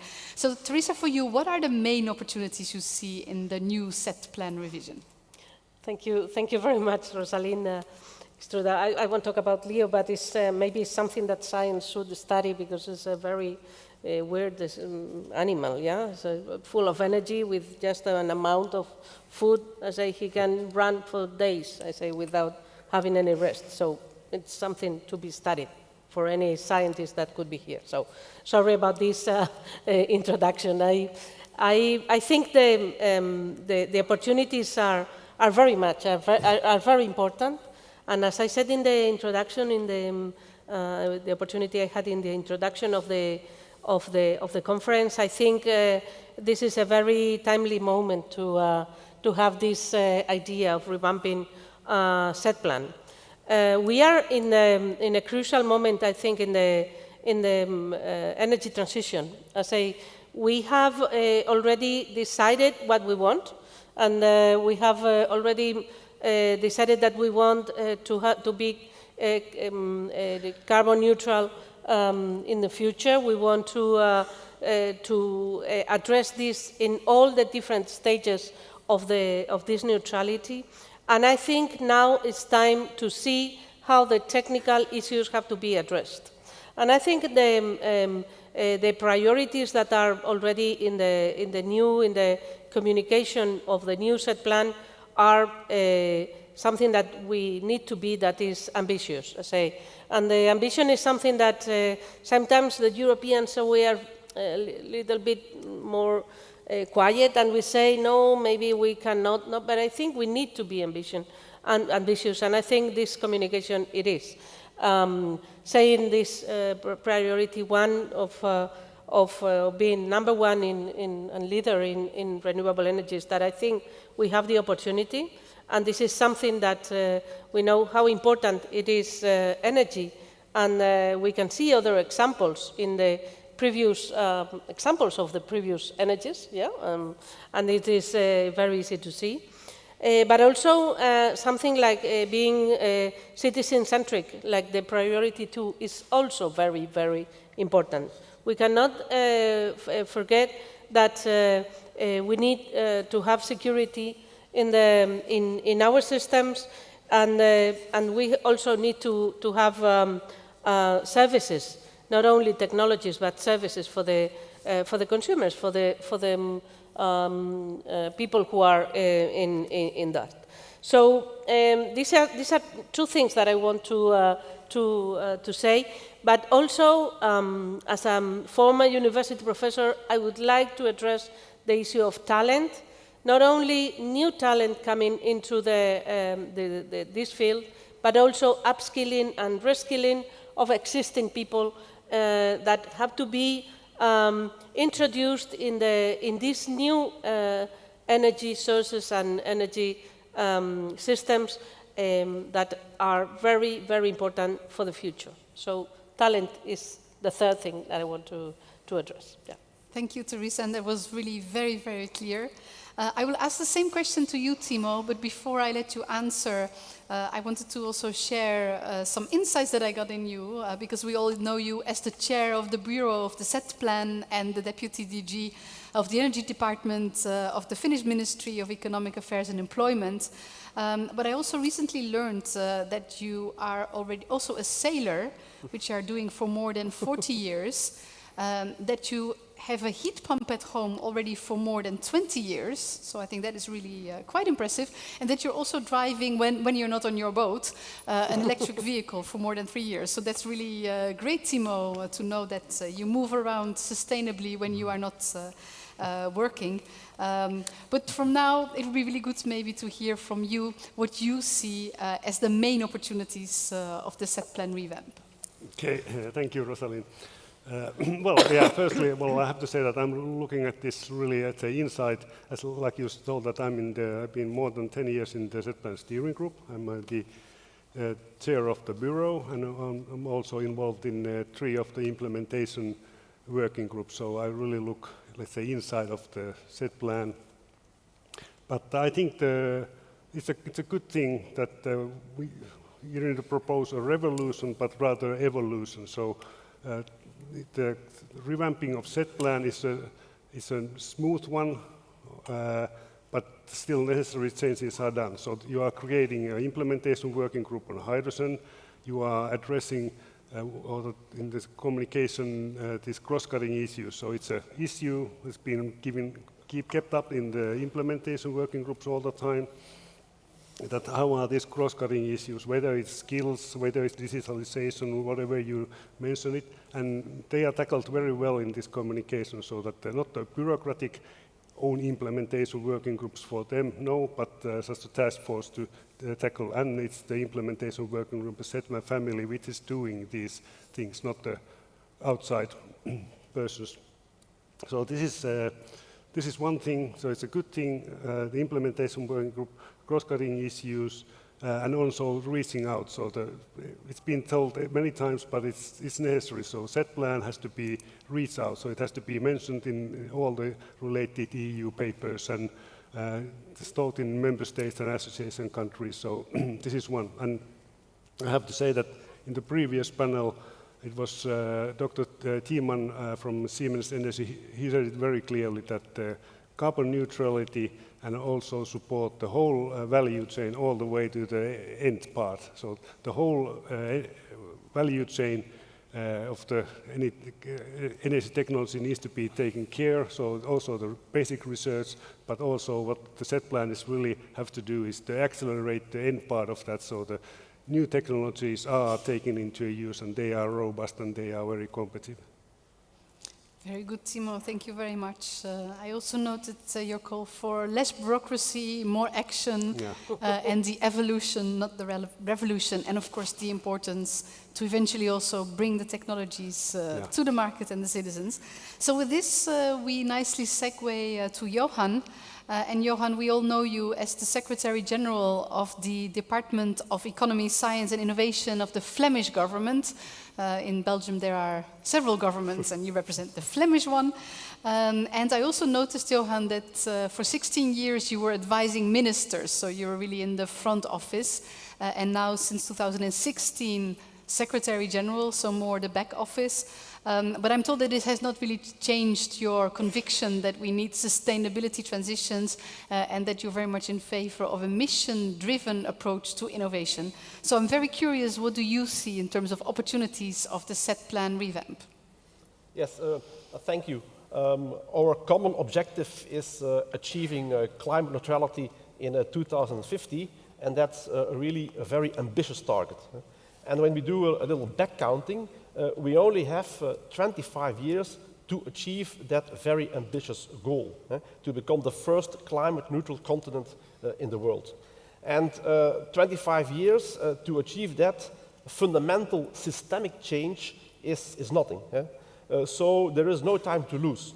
And for that reason, it's so important that we have in this audience this coalition of the movers and of the doers. So what is needed, I think, are two things. First, we need a much more closer and intense cooperation between cities, regions, member states, and the European Union, and even broader to other democracies in other continents. Because the EU, we count for 6% of world population, and we are responsible for around 8% of the emissions. So other parts of the world should also be in the story. Secondly, we need cooperation in a holistic way, in an integrated way. And that means that we need a whole-of-government approach. Sure, first of all, it's about the transformative power of research and innovation, because we all know that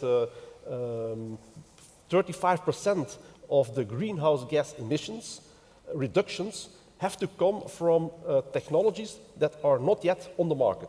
So research and innovation is key. But it may not stop at research and innovation. It's also about conducive regulation and permitting systems. It's about access to finance. It's about access to raw materials. It's about access to infrastructure. It's about access to skills, the upskilling and the reskilling agenda. And also very important, it was also mentioned in the previous debate, the market uptake. We need to strengthen our industrial base in manufacturing of the net zero technologies. And last but not least, it's also about behavioral change, change of people and of companies. And also for that reason, we need a society-wide mobilization process. And that's, I think, where the SET plan, the renewed SET plan comes in, because it argues for such a holistic, systemic, and integrated approach. First of all, the renewed SET plan elevates the SET plan's political status, and that's very, very important, because we should bring it really high on the political agenda. Secondly, the renewed SET plan also aligns with other initiatives like the Green Deal, Repower EU, and the Green Deal Industrial Plan. Thirdly, the renewed SET plan links structurally with the European research area, also very important. And also it expands the technology scope, for example, to hydrogen, and it also stresses the importance of circularity. Fourthly, it also connects to the digital transition, because the digital transition and the data challenges in creating an energy data space, digital twins, and artificial intelligence and cybersecurity are also very important. And last, it establishes also time-bound task forces for cross-cutting issues, the issues of skills, of circularity, of access to markets, of digitalization, and of social requirements. So I think I'm really a believer of the renewed SET plan. Great, thank you for that. I mean, you see all kinds of opportunity here, Johan, so that's wonderful. Let's now move to Niels. Niels, we know, of course, as the president of ERA, the European Research Alliance on Energy, and also the executive vice president of SINTEF. But what I've learned recently, Niels, is that you're also a big fan of very old motorbikes.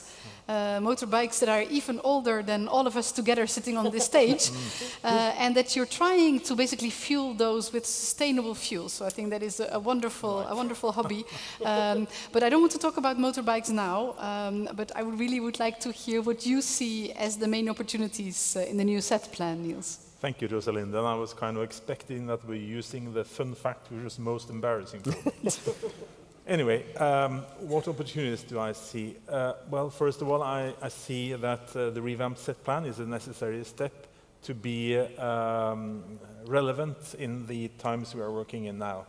I mean, it was alluded to earlier, SET plan was kind of born in 2007. ERA, as the European Energy Research Alliance, was born a year after, so we just had our 15-year anniversary. And boy, a lot of things have happened over these years. And what is clear is that everything is now focusing on accelerating the green transition. And you see the issues with autonomy, not only in energy, but also in materials and many other things that Mr. Hansens was talking about. So I think it's crucial that the revamped SET Plan is responding to the challenges we have at hand. And I think that is what the revamped SET Plan is trying to do. And for instance, the European Green Deal was not around when the last revision took place, and that's why I think that's really important. My common panelist here I was also alluded to the emphasis on cross-cutting issues. And this is also something we have advocated for a long time, also with making reports about the clean energy transition. So that was the kind of response to the Green Deal, the Repower EU manifesto, which was a response to what happened with the gas and the Ukraine war. And lately, we have also produced reports on critical raw materials, and maybe one thing which I haven't heard yet, which is about demand reduction, the role of demand reduction, and then moving on to the very conflict-full area of post-growth kind of strategies, which I know also been discussed in Brussels. I also think that the new IVG on hydrogen, which is in the making, is really useful, and this is one of the most powerful tools that the SET Plan have, is the establishment of these IVGs, and that you get the SET Plan countries set common goals. And I've seen that worked out quite well in some of the IVGs that I follow, for instance, in CCS. I mean, if you look to the targets there for 7, 8 years ago, they were seen as, this is not going to happen. But actually, it is happening, brought forward by the demand of that. So, and hydrogen, yes, there's so much happening in Europe and among the SET Plan countries. What can we do together between the countries, which is not covered by the usual instruments by the Commission? And last but not least, I see this also as stepping up of the cooperation between the European technology and innovation platforms and the European industrial alliances, linking this together. And of course, research being a backbone of these kind of activities, we see that this will be a good move for the SET Plan. Excellent. Thank you very much, Niels. I think there is quite a lot of convergence here among the panelists, but I would like to have a look at what our audience said, if we can see the results of the Mentimeter. If our tech people can show it, that would be great. Oh, we have reached the end of the presentation. Okay, maybe we'll see the results later. And let me, in the meantime, then move on with the next question, because, okay, we have now, the Commission has published now the communication on the review of the SET Plan, but of course, this is just paper. What we need to do is to translate this now into concrete action in implementation. And I would like to ask the panelists what they see as the role for the different SET Plan actors in supporting now this implementation of the revised SET Plan. So what can your country or organization do in order to make the implementation now of the revised SET Plan a big success? And let me start with you, Teresa, as the first to answer this question. Okay. It's difficult because, of course, we have already started somehow this transformation years ago, and particularly due to the injection of the Next Generation EU funds that they have been very, very important, particularly in Spain. Yeah, for this, but I can say that most of the actions and in the new SET Plan are very much in line of what it was decided as the energy policy in Spain. Yeah, most of them. I wouldn't say all of them, but most of them. In this sense, I think what we plan to do. I'm sorry that I don't know. Can you listen to me? Yeah. Yeah, It's sure. because because this foot fell down. Okay. And so the only thing that I would like to say also is that it's not only a question of funding. It's also a question of having putting the things in a better way, I say, paving the way. So at the end, this is a question also of finding the particular synergies that we need also in between the member states, among the member states, with the European Commission to find the best way to do it. In Spain, as I said, we have these strategic projects for the transformation of the economy called PERTES, and here in this country, almost everybody in these fields, we know them very well. These PERTES are mainly strategic projects in different fields. There's one particularly in renewable energies and clean hydrogen, but there's another one in the carbonization of the industry, for example, or electrical and vehicles, or the PERTE chip that is also very relevant for this part. Yeah, so there are different strategic areas. 11 of them have been identified, and the importance of these projects is not only the question of funding, that of course they are, but it's the type of funding that you give. I say, sometimes it's not only a question of grants, but also the possibility of having capital for those companies that need to grow. So participating in the capital that are in the companies that need to grow, particularly startups or scale-ups, that they need to be there. And also in some cases, innovative or pre-commercial purchase. That is also something that is very important for the companies and for the industries to have a first customer. Everything of this has to be in something that you have already mentioned, that is considering or preserving the supply chains as much as possible in this open strategic technological autonomy that is being held now very much. And I can recommend you to read one of the documents that were out of the Spanish presidency of the EU Council related with this, that is called Resilient EU 2030. That is a very interesting document that is a non-paper, I say 80 pages non-paper, that is a paper, I would say, yeah, and that is related with this resilience of the technology autonomy in Europe. But it's very, very interesting. Very good. Thank you very much, Teresa. We will all be reading this document, but after this session, not during. Not now. And I would like to move to Timo with the same question.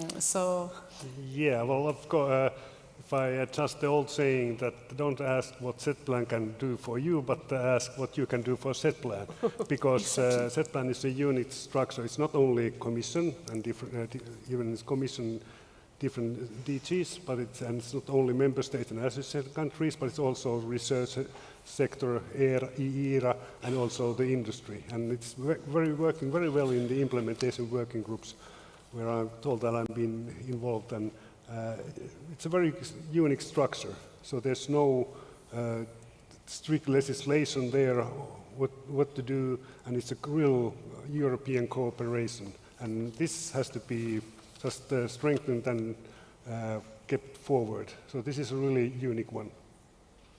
Fully agree, and I think the question you posed is extremely important indeed. Yeah. Don't ask what the SET Plan can do for you, but what you can do for the SET Plan, because the SET Plan is of all of us. Yeah, it's all of us. Yeah, it's not only exactly. the steering group members and you in commissions, it's all of us, all of you. Exactly. Great. So on this positive note, Johan, would you like to add something here? Yes, I think it's very important that in your region or in your country you connect all the researchers who are working in the domain of the energy transition. So in Belgium we created the BER, the Belgian Energy and Research Alliance. And we try to connect all those researchers and also try to facilitate contacts with their colleagues elsewhere in the world. Also important is connecting research with industry. And for that reason, in Flanders, we brought researchers from different universities and from different RTOs together in one site, in a living lab, and it's called Energyville. And the two universities are the University of Leuven and the University of Hasselt, and the two RTOs are IMEC and VITO. As you know, IMEC is a world-leading research organization in digital technologies, and VITO is a world-leading organization in clean tech. And those two RTOs and those two universities are brought in one location, and it's a very symbolic location. We brought them together in an old coal mine. So it's very symbolic. The mines in Belgium were closed in the 80s, and now on the foundations of the past, we are now trying to create the future. And in Energyville, it's the ambition to become really a European innovation hub. And the renewed SET Plan can also be helpful for that. At Energyville, we bring together basic research, applied research, and industry-driven research in one site. And it's like a science park trying to bridge the gap between more academic concepts and reality. And at this moment already 400 researchers are brought together, and also not only brought together, but also brought together within a state-of-the-art infrastructure. And it's also mentioned in the previous panel the importance of infrastructure, technology infrastructures to scale up and to demonstrate and test facilities is very important. And in Energyville, we are building real test houses and also test homes and also heating networks. And so in real life circumstances, researchers and industry and startups and companies, they can test their innovations. And so it's our ambition to open that infrastructure also for other regions, other countries. And I think that's one of the examples where we can work together, pool resources and pool expertise in order to close the gap between research and the market.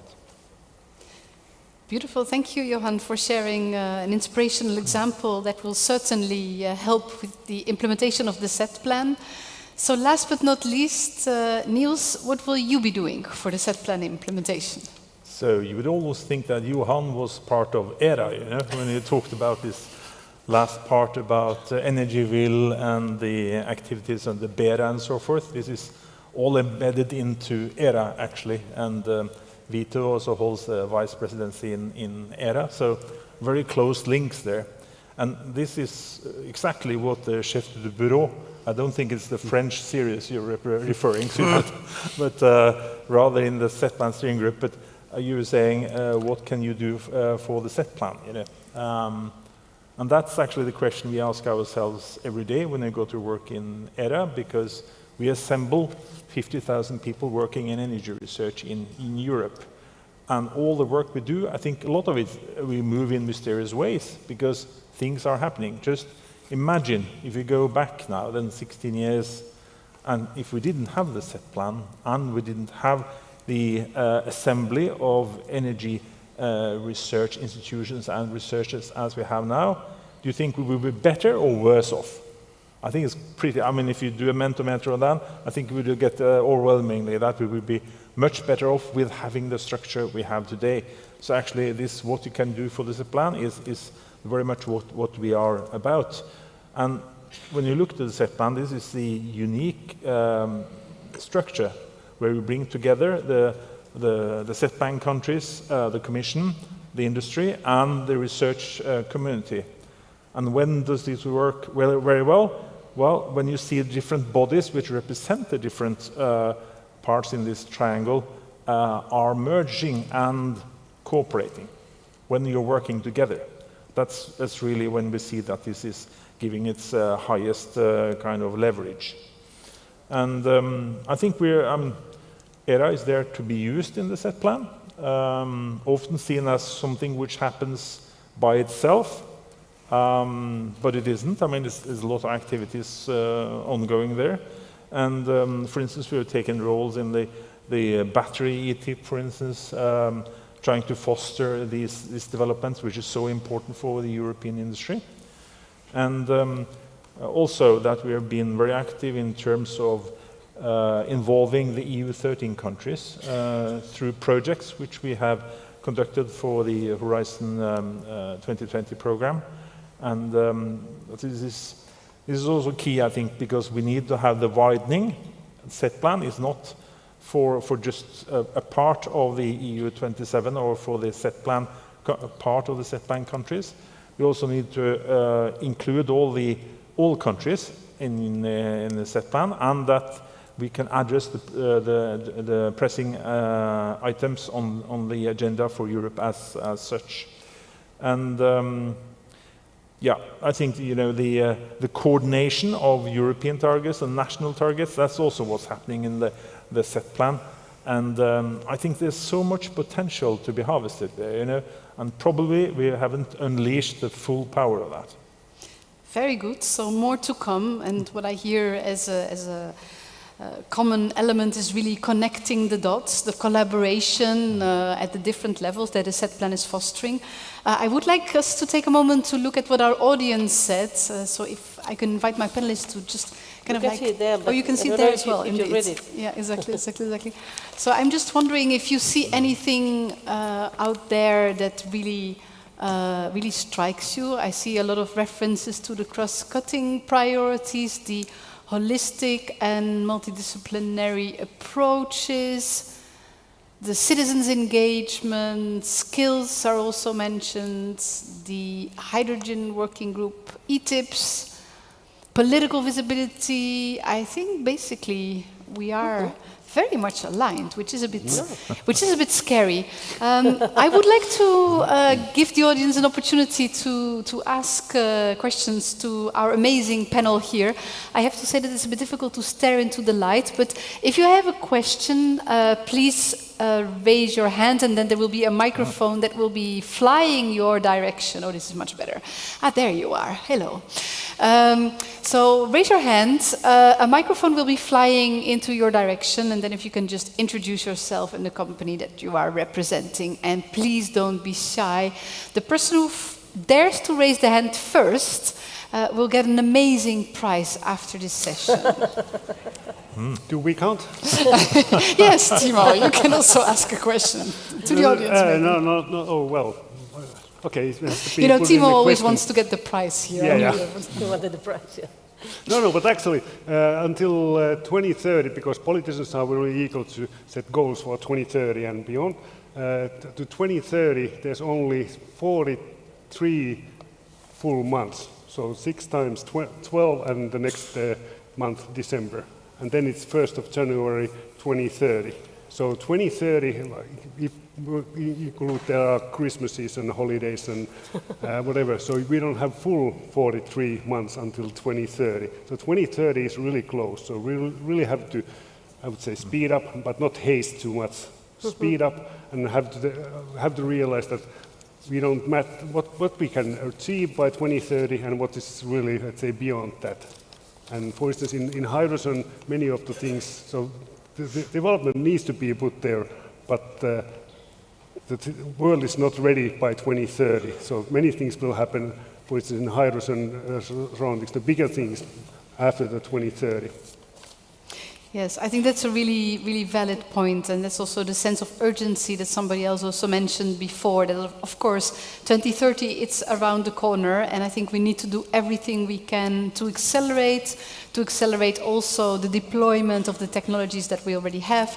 And at the same time, we need to start preparing for 2050 as well, where we are also looking into the new technologies that will be necessary at the longer term. So thank you, Timo, for the icebreaker. So sorry for you guys, the prize goes to Timo, but there is a question now. Thank you very much. So if we can have the flying microphone coming to the gentleman sitting here in the middle. And if you could just please, oh great. And then we have already the second microphone that will be flying there. It is just to get the prize from Timo and from you. Anyhow, yeah, Abdou Al-Mazouzi from EDF. I was just wondering, we are talking about energy transition, but the energy transition is just not for Europe. It has to be at the global scale. How SET Plan is going to help in the international collaboration to mitigate the climate change? It is not only our climate, it is climate for the world, right? Exactly, very good question. So who of the panelists would like to take the... Well, I can just say that one of the implementation work number 10 is for nuclear. And then also we have the number 9, which is the CCS or CCUS. So there you can capture carbon, but we as Finland, we don't have any big fossil point sources, but we want to capture, if it's captured, it's bio-based, biogenic CO2 in future. But yes, so the word is, of course, everybody, politicians are talking about renewables, but still nuclear. So for instance, in Finland, we just started a 5th nuclear unit, and more than 40% of our electricity is now coming from nuclear. And more than 50% renewable, so there's only very little place for fossil. Very good. I think, Niels, you also want to react to this question? Yeah, very valid question. And there's an issue we have dealt with over several years also in ERA, on how to integrate and to create stronger links to, for instance, Africa, which is a neighboring continent to Europe, and where there's so much energy resources as well, and not to behave like we did like 200 years ago with colonies and so forth, but how can we establish here a mutual cooperation, which also I think has a lot of positive carryover effects in the larger global picture, and to then allow for African institutions also to learn about ERA and to come and to be an integral part of our activities. We haven't taken the last step on changing our bylaws and so forth. We are allowed to introduce them into our bodies, but ERA was set up to be set up by the Commission, actually, asked, calling, could you arrange for alliance to deal with energy research in Europe, but I think it's something that we need to move on, and we have also thought about maybe we should make like a African ERA, like starting with A instead of E on the ERA. Very good. And yeah, Teresa, just a small addition to what you have said. Now it's being approved at the new stage of, or the new phase of PRIMA, that is particularly a very interesting program, European program for the cooperation in research and innovation in between both parts of the Mediterranean Sea. So Europe and Africa as a main cooperation place, and I think there are many opportunities, particularly with Africa, that we can do together, and PRIMA is a very good opportunity for that. Thank you. Johan? Yes, I think it's a very important question, and we should not also strengthen the cooperation in Europe, but also outside Europe with other continents in the world. And especially, I think, a stronger cooperation with other democracies in the world, because we are now witnessing a technology race, and not just a simple technology race, but also a technology race between two different systems, between the democracies and the autocracies. And we have witnessed with Russia what an autocracy does. It doesn't. It has no problem with the sort of weaponization of energy. And we also risk that with raw materials from China. So I think it's really important that the like-minded democratic countries work close together to reach the climate goals. Exactly, exactly. And beyond the SET plan, of course, there are also other instruments like PRIMA, was mentioned by Teresa. I also would like to draw your attention to Mission Innovation, where we are collaborating to accelerate clean energy transition on the research part globally, and the Clean Energy Ministerial, which is then focusing on global collaboration on more energy deployment side. So I think there are many tools available, but you're absolutely right. Of course, our climate problems do not stop at our European borders. And let's go to the gentleman over there who also had a question to our panel.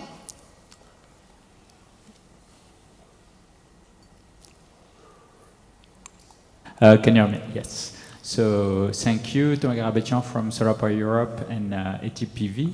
I guess maybe my question was more to connect also to the previous panel. I know it was discussed a bit during the session, but we have a lot of challenges to bring innovation at scale, and basically my question is, what tool could we really implement in the short term to accelerate basically this lab to fab pipeline, which we know is a bit the weak point of Europe's policy, and at the same time, what would be very important and how to get there is to maintain the very good quality of international cooperation and research around low TRL applications to really keep basically a bit at the foreground in that area.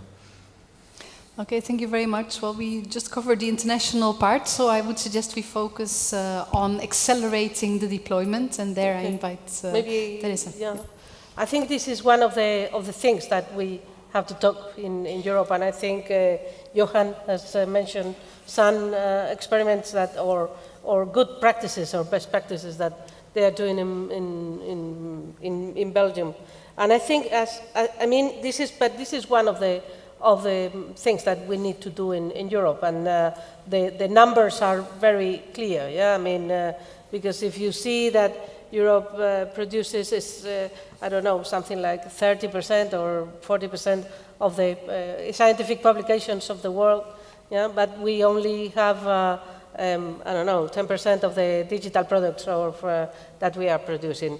In energy technologies is much better than in digital technologies, if I may say. But anyhow, we have something to be done in that. I mean, there are many things that we are putting in place in the member states, but also in the European Commission, and I'm now moving to what is the new European innovation agenda. That is, I think it's a very interesting tool that is parallel to this one, and particularly we think we need more private capital in high-risk businesses, and I mean. We talk about this in Spain. I say myself, I call it not risk capital, but patient capital.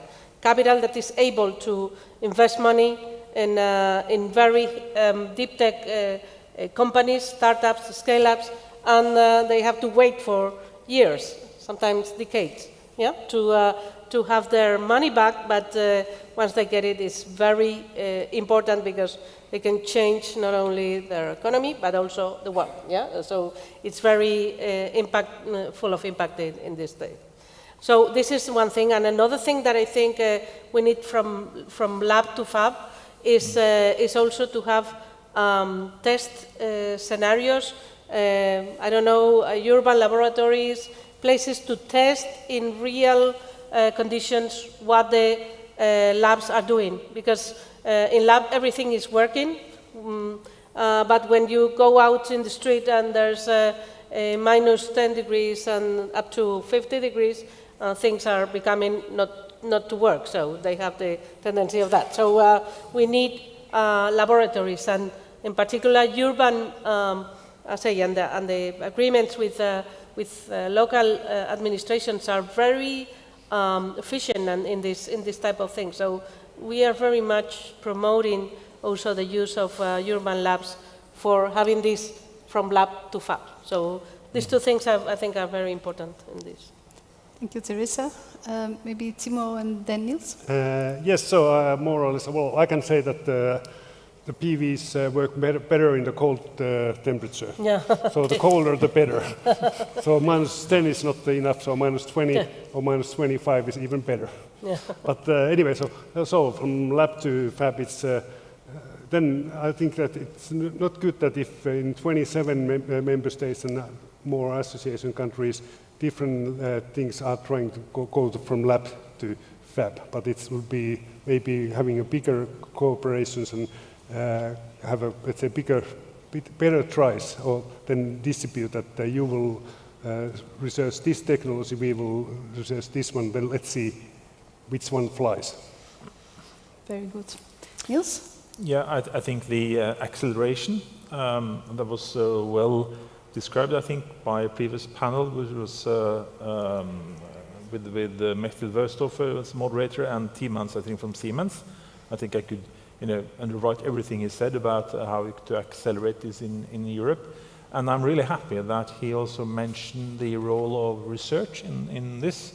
And I think when you look at 2030, 2050, and 2040 also exist in the time plan, that it's really important that you acknowledge that low TRL research can also be applied to applications at a very high TRL level. For instance, if you have a problem with a material on a wind turbine blade or something like that, that's fundamental research, and it feeds directly into the operation of a wind turbine farm. So don't think that research innovation is too slow to help in accelerating this transition. It's actually following up and making this better and better and faster and faster. Very good, very good. Thank you very much. So we are almost at the end of our panel, but I know some of you were already looking at this pen that I was holding. And indeed, this is a magic pen. And if you wave with it and you point in the right direction, you can make a wish. And I'm now going to ask all my panelists to use this magic pen, to wave it in the right way, and to make a wish for the SET plan to enhance the implementation, and you can get only one action. What action would you launch? And I will start with you, Teresa, please. But you have to use the magic pen, and then you will launch an action to enhance the implementation of the SET plan. Only one, what would it be? I would say action one is I think is the key, yeah, no, because at the end is the one that gives us all the ambition that we need to have. Yeah, if I can go back as integrating renewable technologies into the energy systems.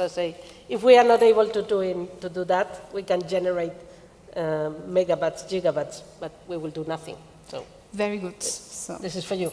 Okay, simsalabim, you all work for SET Plan. That was short. Yes, for me, the SET Plan should contribute to more sense of urgency, because that's what we lack in society. So the SET Plan should be higher on the political agenda, and for that reason we will bring the ministers during the Belgian presidency, which will start in January of 2024. We will bring all the ministers of industry in the informal Compet Council at Energyville, so they can see with their own eyes what we are doing, what can be done, and how Europe can cooperate. Right, I'll do the simsalabim as well. My wish is that the SET Plan establishes these European centers of excellence in energy research, as we've seen it for wind, which was established MOU in Amsterdam 1.5 months ago. So we would like to see a plethora of this. Wonderful. So we've heard the wishes of our panelists. This has been a very, very fruitful session. I know that there are still questions out there, so please give my magic back. I know that there are still questions out there, so don't hesitate to grab these people when you see them in the corridors. I'm sure they will answer your questions. From now, please, a big applause to this amazing panel and a great discussion. Thank you.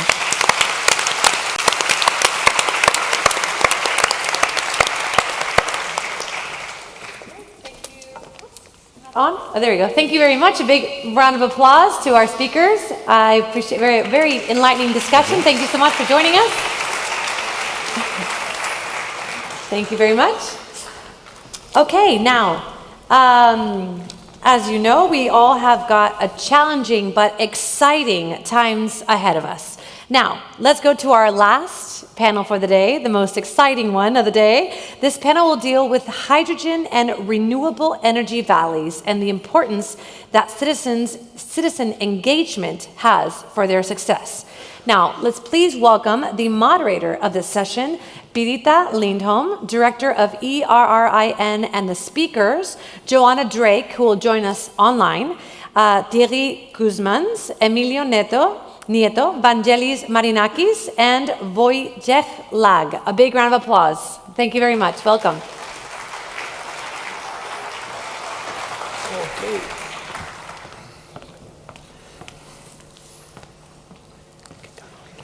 Yes, so welcome for this last session of the day, as it was said, hopefully the most exciting one. So we've been starting with the institutional and policy discussions. I think we are going towards more practical towards the evening. So this last session will focus on the renewable and hydrogen valleys.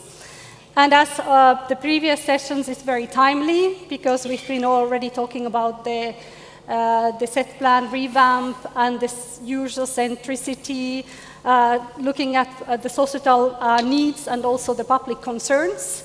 So this session is going to introduce the renewable energy valleys concept, and also, of course, the hydrogen valleys, which is also in addition to the working group that was mentioned, of course, the work on the European Hydrogen Valleys roadmap is going on, so very much something that I guess you are all following as well.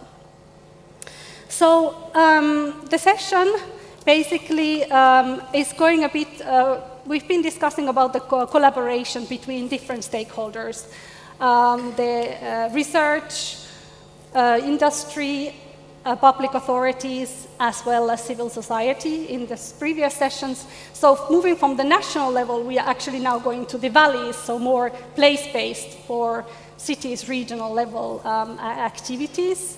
And I'm coming from ERIN, which means it stands for European Regions Research and Innovation Network. So of course, I'm looking at it also from the regional perspective. So it's a big pleasure for me to be able to moderate this session today.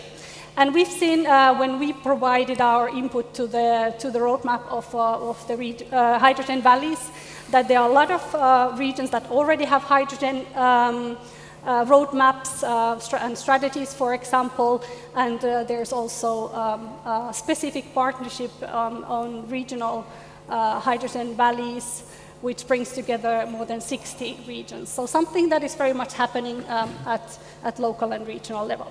But before I introduce the excellent panel that we have today, we have the chance to give the floor to the Deputy Director General of DG Research and Innovation, European Commission, Joanna Drake, who's going to give a keynote speech and set the scenes for this session. So hopefully technology works. Yes, Joanna, the floor is yours.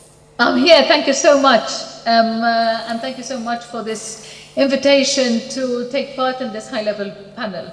And also, I would like to thank the previous panelists as well for the contribution. I was listening in, and the last part, unfortunately, I couldn't make it before. So thank you so much on behalf of the European Commission as well.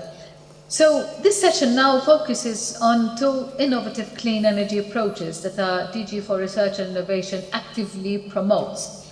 The first being the clean energy approach, which has already achieved quite some visibility now. In other words, via the hydrogen valleys, for instance. Hydrogen valleys are defined as geographic areas, a city, a region, an island, or an industrial cluster where several hydrogen applications, new or existing, are combined into an integrated ecosystem that consumes a significant amount of hydrogen. In this valley, in this type of valley, the entire hydrogen value chain is covered. The production, the storage, the distribution, and multiple uses, of course. Now, hydrogen valleys will use renewable hydrogen produced from renewable sources of energy, namely from water electrolysis using renewable electricity. As DG for Research and Innovation, we continue to support hydrogen valleys by contributing to the Clean Hydrogen Joint Undertaking and to the Clean Hydrogen Mission of the Mission Innovation Initiative. It is very positive that 55 hydrogen valleys, which are at different stages of implementation, have so far been identified in the Hydrogen Valleys platform of Mission Innovation. The second clean energy approach is concerned with renewable energy valleys and was defined more recently. Renewable energy valleys extend the concept of valley to integrate all renewable energy sources and technologies in a single energy system, covering most or all energy needs. In the geographic context of a renewable energy valley, available local renewable energy sources are exploited to produce multiple energy carriers, such as, for instance, electricity, heat, and renewable fuels, like renewable hydrogen itself. The energy carriers are meant to cover the local energy needs of the valley on an annual basis, helping to adjust supply and demand, especially seeing the seasonal supply of some renewable energy sources. Renewable energy valleys are especially relevant for areas that are isolated geographically or economically, or in transition, and where diverse renewable energy sources are abundant. We are launching now 2 projects, supported by Horizon Europe, of course, to put into practice the renewable energy valley concept. An element which, if of crucial importance in hydrogen valleys and in renewable energy valleys, is citizen engagement. Citizen engagement is at the core of the acceptability of innovative technologies. Novel solutions that address the energy needs of citizens must be cost-effective and sustainable, ensuring a reliable supply. We believe that citizens can help accelerating much more effectively the clean energy transition if they are fully involved in the local energy ecosystem. Citizens can help shape, implement, and monitor the energy solutions that can make a difference in their lives. Citizens can also signal how workers in regions in transition should be retrained and reskilled for the renewable energy sector. Considering all these aspects, citizens should have a fundamental say on the positive and negative aspects of the valley concepts. The importance of citizen engagement is evident also in the new Strategic Energy Technology Plan, the SET Plan, communication of last 20th of October.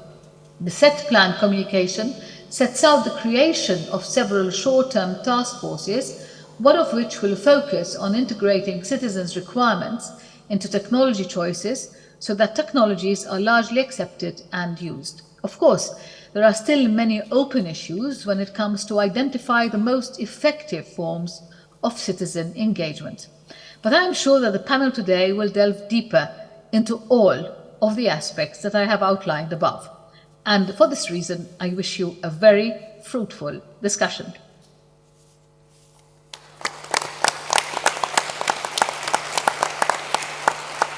Thank you very much, Joanna. Indeed, we will now dive into the discussion on the stakeholder and citizen engagement. And I will start by introducing the excellent panel that we have.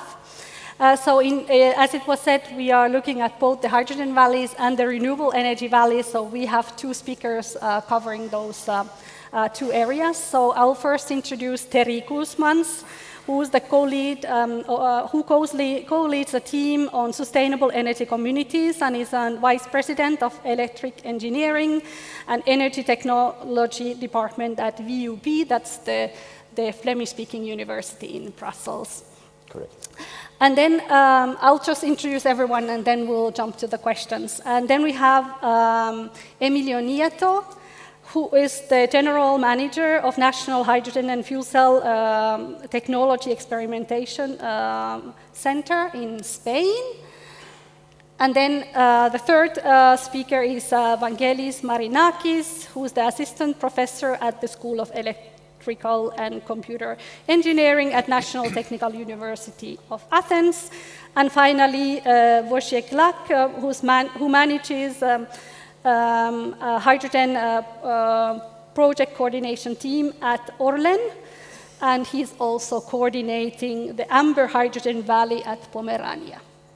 So to kick off the discussion, I would like each of you to tell us a little bit about what you're working on, so about your projects, if it's a specific project, and otherwise, what are your main activities when it comes to those valleys? And maybe with the short introduction, we can start with Thierry. Hello, good evening, everybody.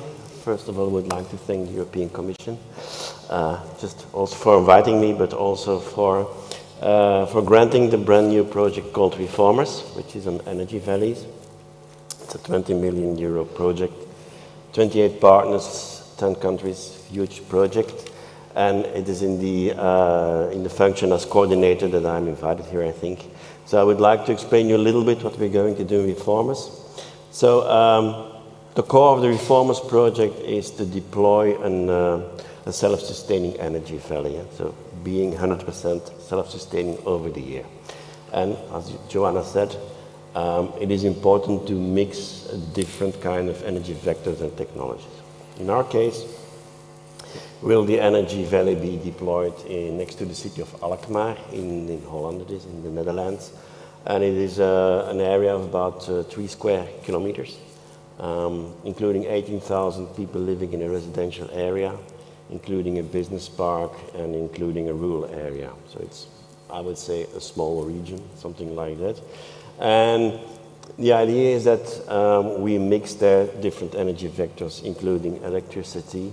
We have an electric grid, we have a thermal grid, we have electric storage and electric generation through renewables, solar, wind, batteries, but we also have thermal storage, PCM, and we have a large bioenergy plant that delivers heat and electricity. Besides that, has been mentioned already before, hydrogen. We also will make our own green hydrogen based on electrolysis, but also based on thermolysis, which on the other hand generates biochar, and biochar can be used for carbon capturing. We also do carbon capturing through the cultivation of algae. So it's a whole complex system with different technologies mixed together. And that's the only way you can actually achieve carbon neutrality, in our opinion. So self-sustainability as well. What is important, another point in the project, is that besides the hardware, we also will create a fully digital twin. It has been mentioned before how important digitalization is. Well, we measure everything digital and create a digital twin with that, which will allow us to investigate towards optimal energy management system of the whole valley as a system. It is important that you manage the whole system on its own in order to obtain maximal sustainability. The third point that is important in the project is, besides the energy valley that we actually deploy, which we call the flagship valley, we have another 6 replication valleys distributed all over Europe, in Spain, Greece, Austria, Poland, Belgium.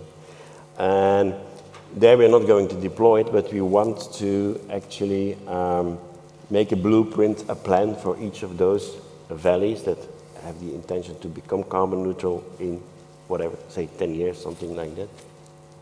And that we use everything we learn in the flagship to actually transfer to the other regions. So replication is very important for our project as well, and it does not only stay in one area.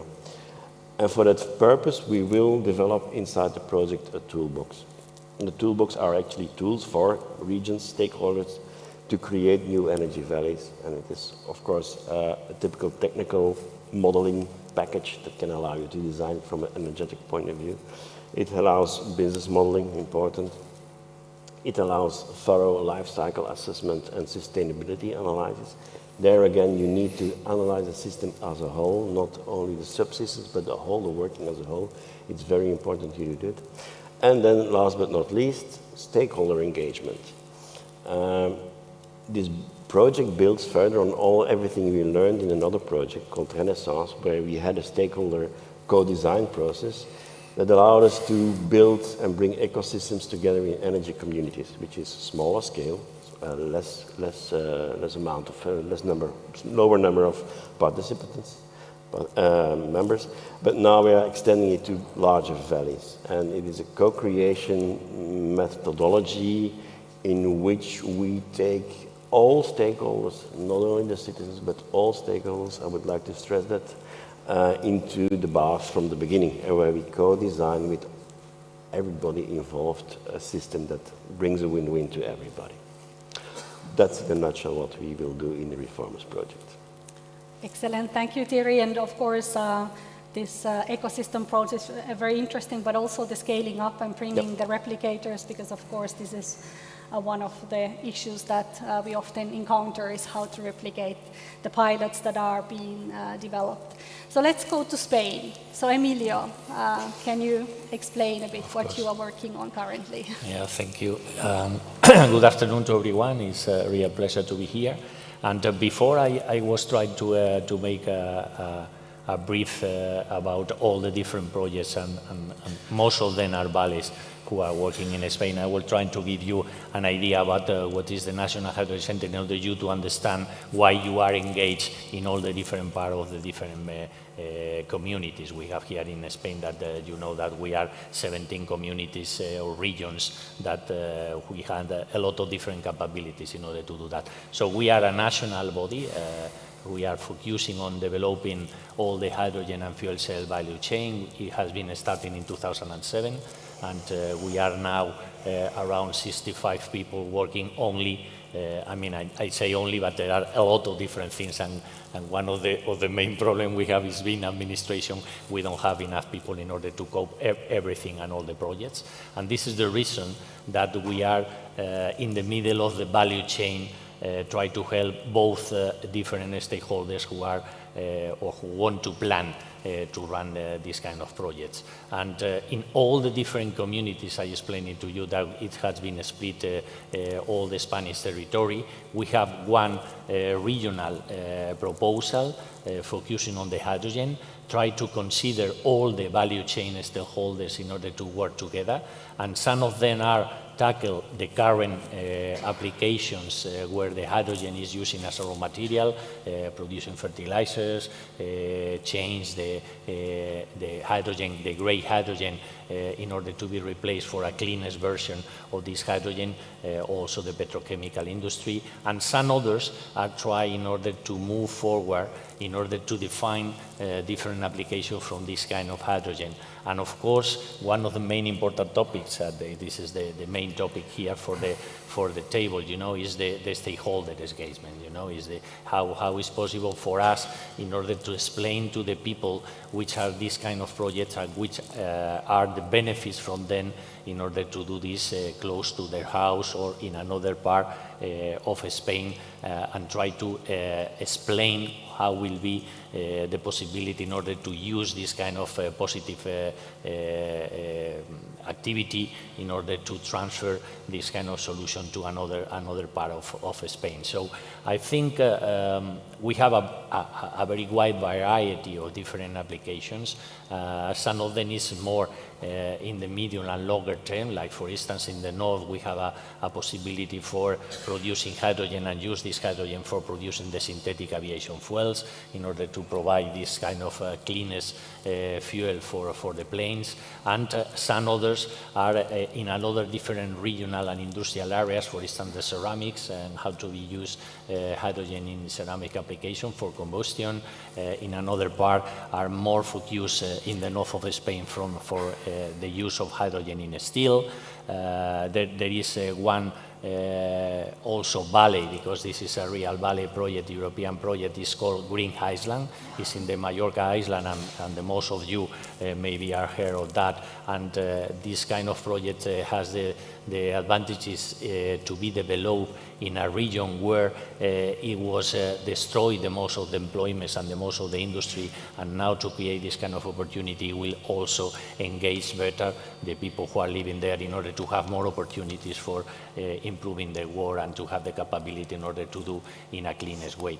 And also the National Hydrogen Center is located in Puerto Llano. Puerto Llano is a small city in the region of Castilla-La Mancha, and we have also working together in order to build this kind of valley project from the next European call, in order to have all the lessons learned from the different expertise, and the good chances that all of the projects, it was briefly mentioned to you, it has been in a different stage. So some of them is close to the finish, some of them is in the middle, and some of them it has been starting. And this is the possibility we have working with us in order to continue improving and try to use this lesson learned in order not to do the same mistakes that normally has been applied.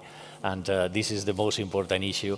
And I think I prefer to stop here, because otherwise I will continue talking and it will be finished the time. So thank you.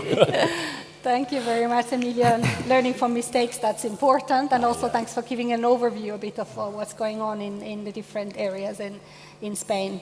And then let's move to Greece and the Crete Valley. So please go ahead, Vangelis. Yes, thank you. First of all, congratulations to the Spanish team and the Spanish presidency for the organization of this conference. I represent the Decision Support System Lab. We focus on management and decision support services, especially in the energy management field, using also modern ICT technologies like artificial intelligence, Internet of Things, big data, and more. So, in this context, we achieved to coordinate the Crete Valley project, targeting to develop a renewable energy valley in the Crete island in Greece. Most of you may know Crete as a nice destination for vacations, but also Crete is very active in renewable energy. So in the project, we will try to use ICT technologies and combine modern techniques with social innovation processes and sharing economy business models. We will focus in 4 locations in Crete, combining different climatic areas, areas near to the coastal zone, and also mountainous areas. We will also combine different stakeholders and also a number of renewable energy projects in these 4 targeted areas, like biomass, biogas, biomethanium, also solar and PV with hydrogen, and also battery for storage. We will co-design these projects together with the support of stakeholders in order to develop this renewable energy valley, and we will also have the support of stakeholders in order to develop a number of digital tools like DSS, an interactive decision support tool for renewable energy valley planning, a digital twin to support the local grid operation and management, and a number of data-driven services for citizens, for consumers, in order to be able to use their data and participate actively in this process through flexibility, mechanisms, demand response, and more.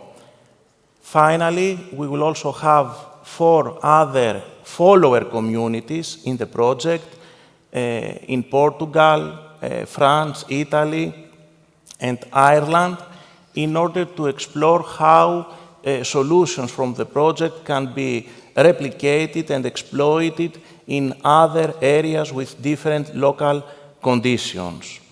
So this will be a 5-year project, including around 40 partners on board.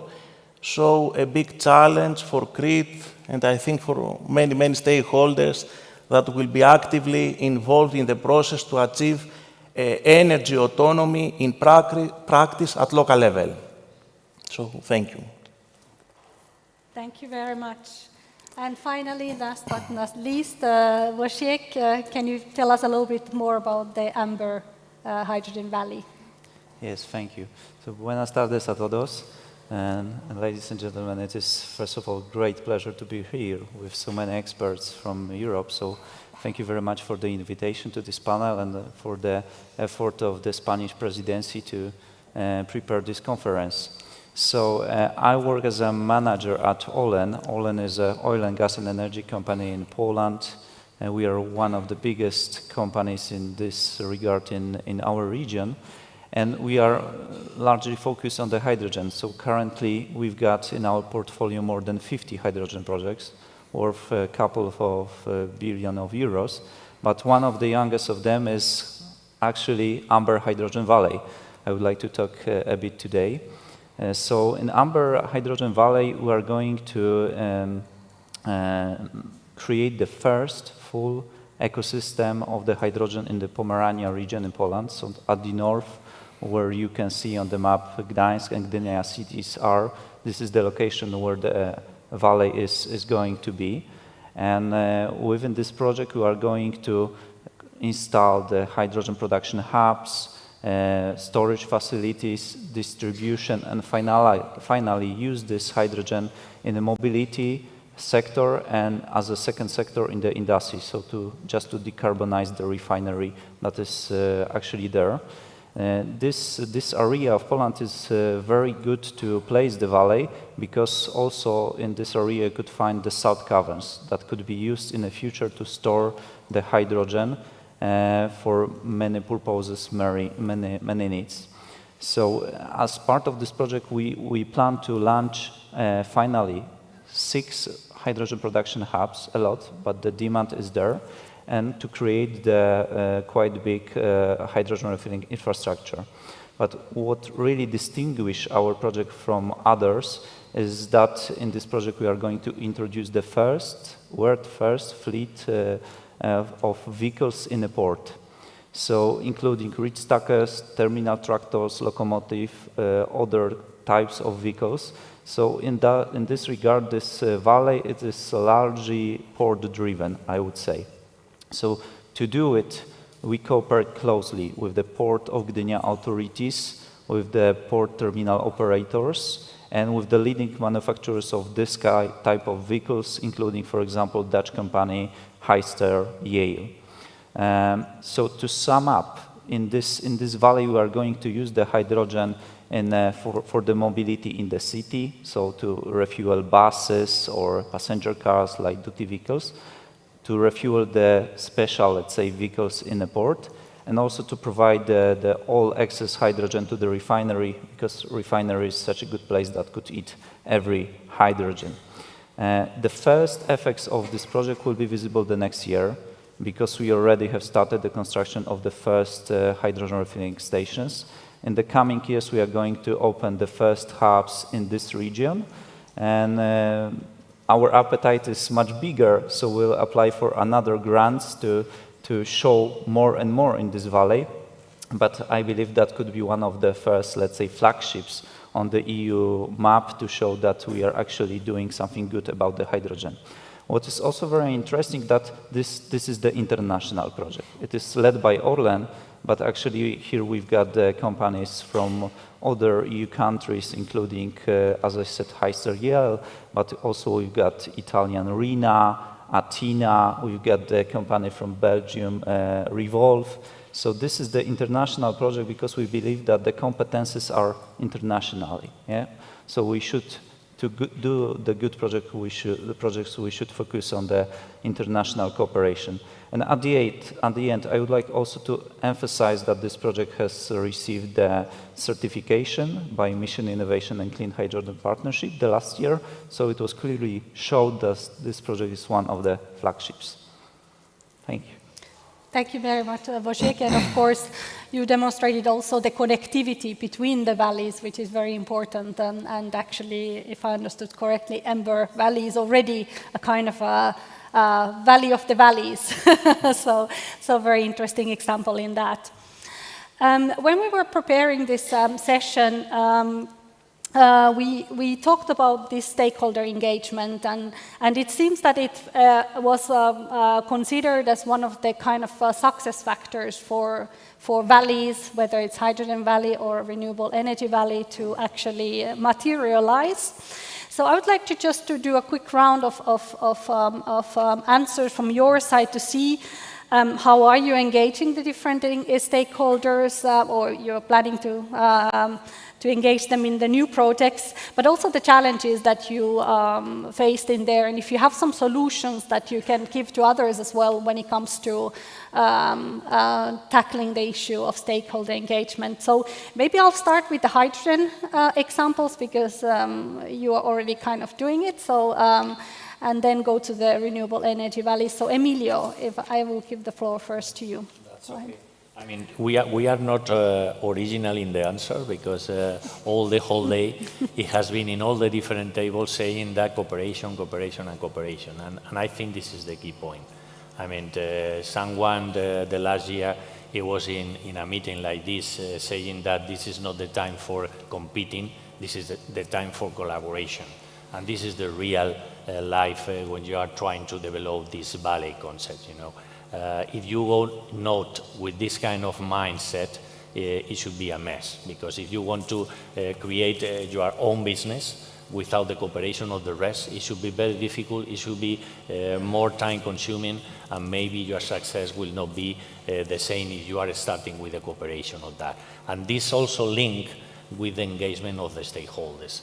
Our expertise since 16 years working in the hydrogen business and try to make a lot of different formation from the people and from the stakeholders. We need to adjust the messages. I mean, in some of the cases, we are talking so technical and deep, you know, that the people who are in front of you doesn't understand anything, and you are lost the attention of this.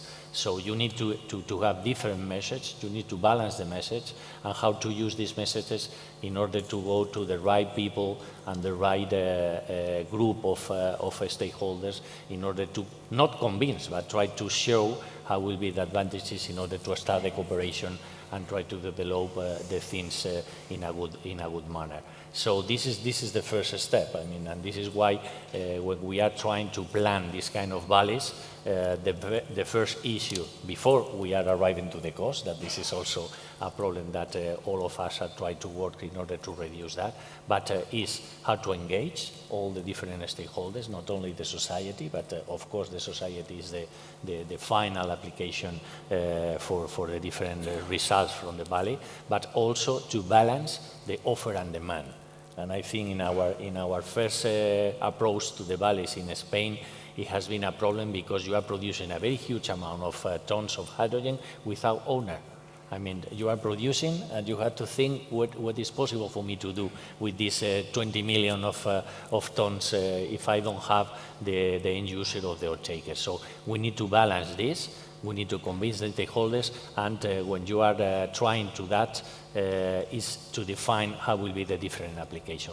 We are not working in the normal application from the hydrogen, as it has been mobility and all the different raw materials industry, but also try to think in a new ones, even if it's a small volume, but every amount count, and at the end you have a very good variety of different end users in order to comply with the size of your electrolyzer, if it's an electrolyzer production process you are selecting. And for me, it should be the key points on that part. Thank you. Perfect, and so really engaging also the stakeholder early on, so that's important. What about Wojciech?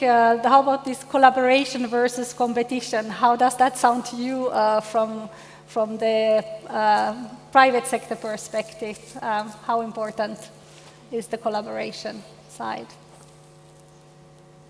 Wojciech? Okay. Oh, yeah, sorry. Yeah, no problem. So, again. Yeah, I would say that hydrogen valleys are formed by many entities from various sectors and industries, actually from various worlds. And this is actually a big challenge, big problem, I think the biggest problem, because those entities often have divergent interests and goals. So this is very important from our experience to establish proper cooperation principles in this kind of projects, in the projects like hydrogen valleys. And I think there are key things that are really crucial, really essential to increase the chance of the success of this kind of project. First of all, we should start from the bringing to the table the best partners. You cannot succeed without good partners, and the experience and the competences is not enough. You should have the partners that are really committed to spend their time and their money, to put this money on the risk to create the project. Without this commitment, sole experience and competences will be not enough. So this is I would say, the first, the most important thing. Second thing, really entrusting the role of the Valley coordinator to a good partner, to experienced partner, is really a key.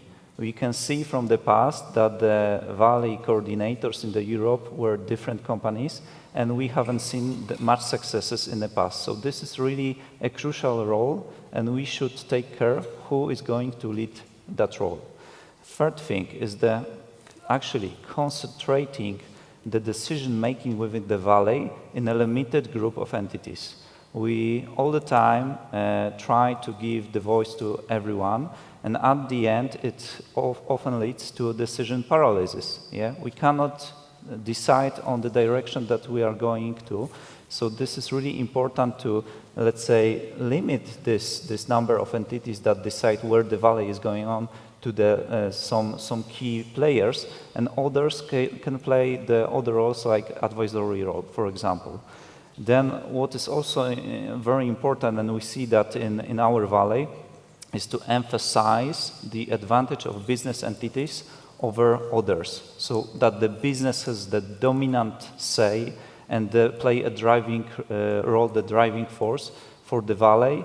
This is really also very important if you would like to have the success.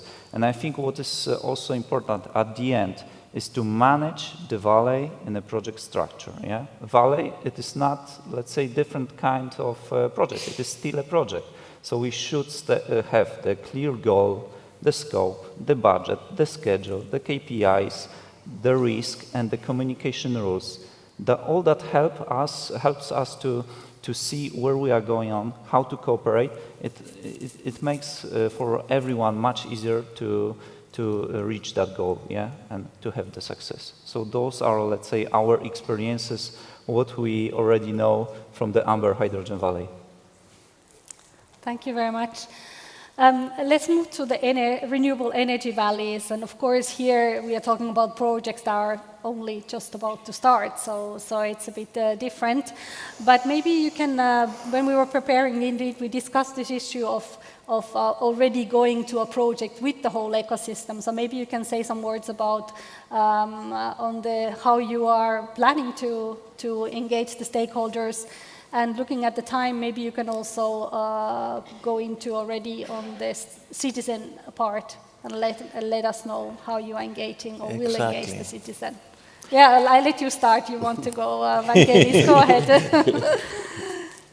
So, yeah, in Crete Valley, first of all, we have different stakeholders like grid operators, market operators, regulatory authorities, plus local stakeholders like energy community from Crete or the region of Crete, renewable energy producers with already available projects in the area, plus a number of technology providers from Crete, Greece, and also Europe.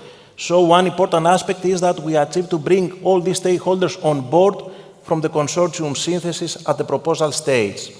During the project, the target is to combine these stakeholders with other local players in Crete, private companies, citizens, organizations, and more, under a structure of community energy labs.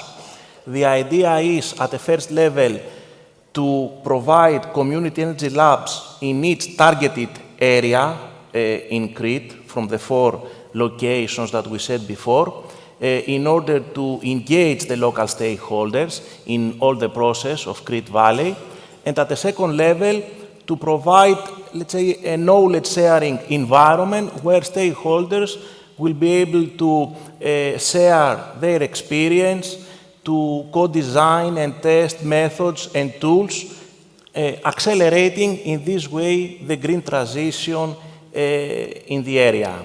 We will also provide the tools, the interactive decision support tool, in order to support the planning process and engage in this way the stakeholders, or the digital twin to enable stakeholders to better understand the resilience of the local grid in order to create, let's say, grid-friendly local communities.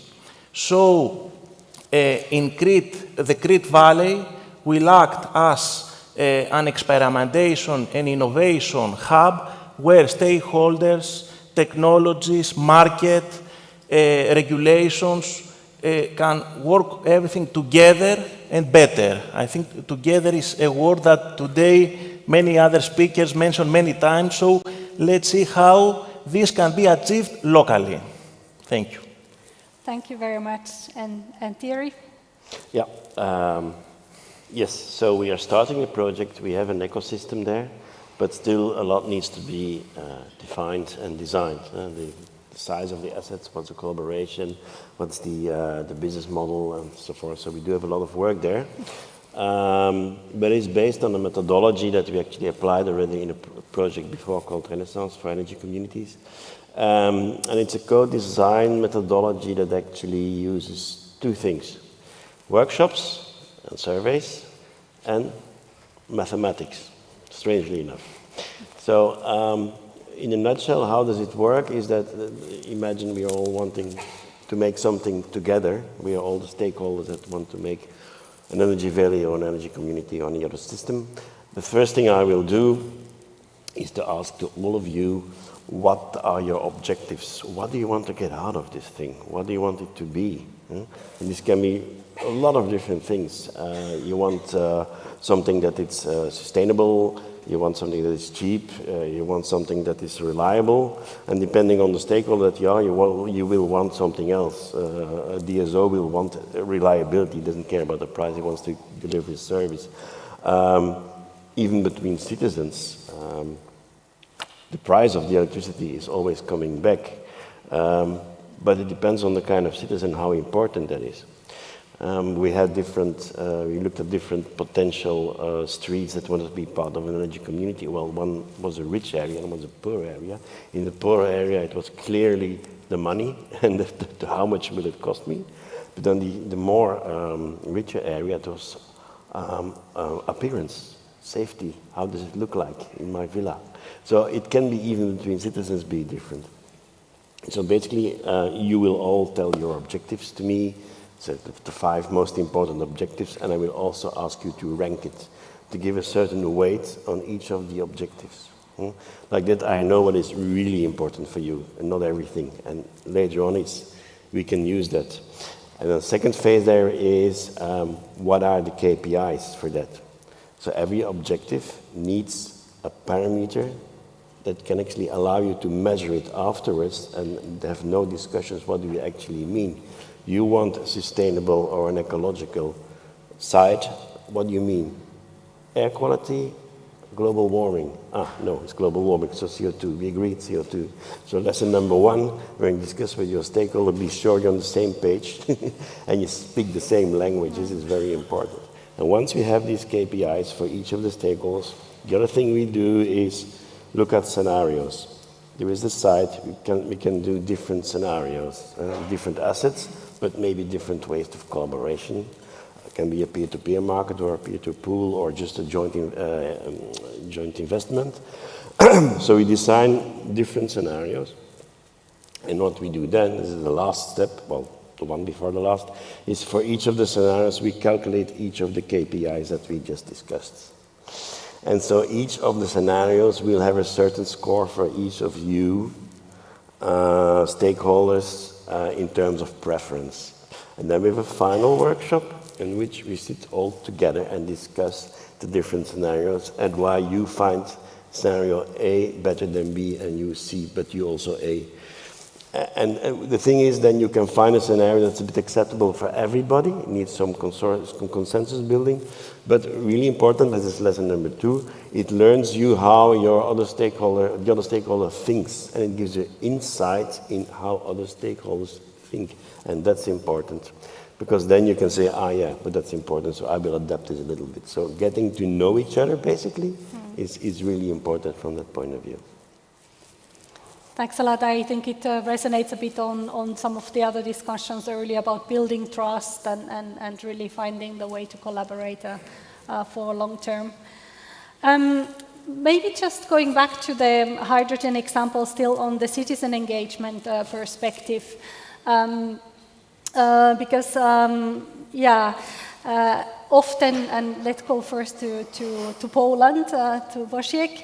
Often, of course, it's really, as you were mentioning, industries leading the process. So how do you, in that process, engage the citizen and their potential concerns related to the hydrogen technology, for example?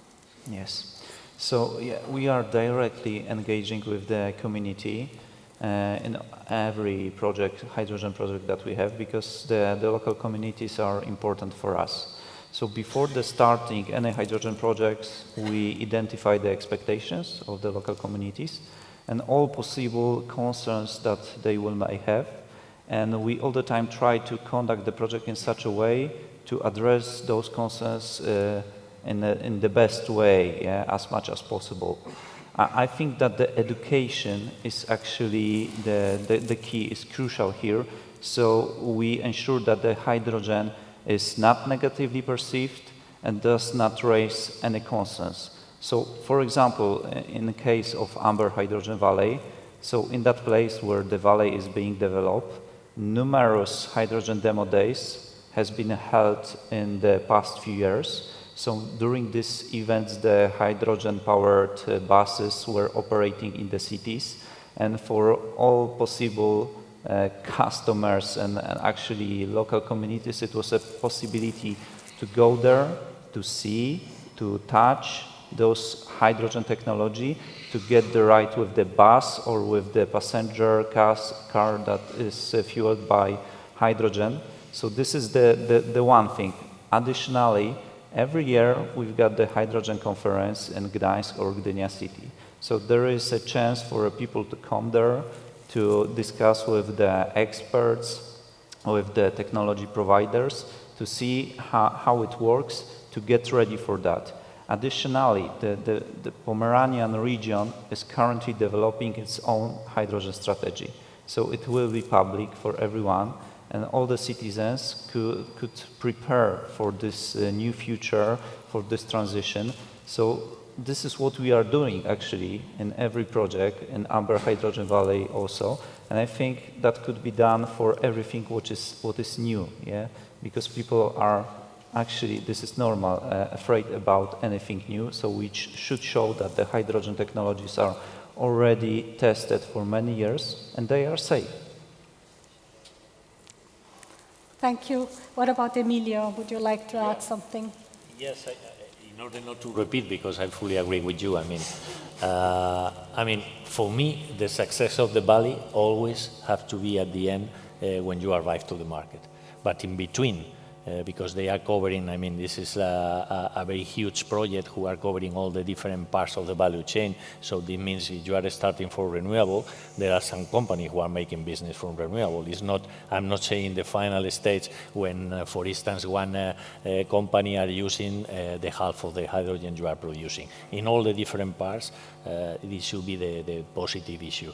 For us, I mean, we are working in a national center, so we are giving, I don't know how many, but maybe 200 courses along the year. We have shown the people that the technology is absolutely safe. We have more than 2 centuries who are using the hydrogen. What is now changed is instead of saying some kilos or some small tons, we are now a million of tons as an energy vector. And this is the change of the mind. And this is why the people or the society are a little bit afraid in order you to explain how you are control this kind of new situation. And this is for me the key point with the formation. But for me the key is the industrial driven and try to use the knowledge from the final application and how will be the advantages who are covering when you are trying to plan and cover this kind of application with the clean hydrogen. I'm not, I hate the colors, you know. I'm not saying green hydrogen, I prefer to say renewable hydrogen and try to explain the people which are the advantages to be used in comparison with the same situation we have. And the second aspect that I think is important for Spain is that all of you know that Spain is a mining country, and this mining, whatever will be the carbon and these kind of things, there are a lot of different areas who are reducing a lot of different employments, you know, and there are some areas we all of us need to think new possibilities, new opportunities for the future, and some of the valleys it has been planned is putting on these kind of places in order to show to the people that with the new technologies and the cleanest technologies is possible in order to start again the possible industrialization of this area, creating new jobs and creating also some increase the knowledge of the people. And the third point is the last one, I promise you. And the third point is to make the formation not only thinking in the university, also try to think the medium and low formation, the people, the workers who will be on the working station. This kind of people will be also involved in the construction of the different plants. For instance, the welding. You need to form the people in order to know how to be weld the tube to be working with the hydrogen. It's not the typical welding. You have to have a special formation in order to do that. This kind of example, it should be the things that you need in order to force, not only for the university, but also for the people, the medium and low people who will be working in the different sites. Okay, thank you very much. So we have a little bit of time. I know everyone is probably waiting for their drinks and dinner, but I would like to give the floor to any questions if you have any. So should I offer? Excellent, there's already. Please introduce yourself and hopefully there is a micro coming to you.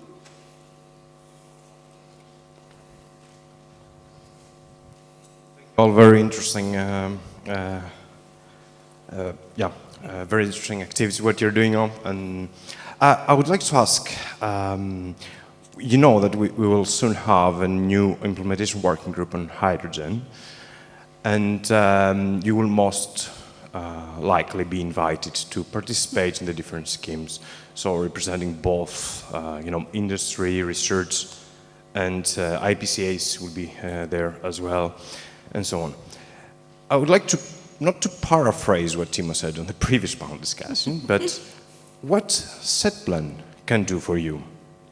I mean, what are your needs that SET Plan can solve? Or can... Because you're talking a lot about cooperation, collaboration, against, competition. We don't have time, we will have to make things easier and share information. You will be part of the SET Plan officially very soon.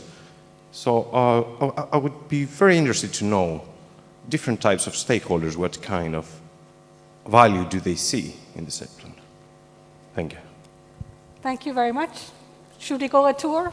If you can all reflect on, I guess maybe first starting with the hydrogen. I guess the others might be also invited to cross-cutting task forces. So let's start with the hydrogen colleagues. Okay. Go ahead.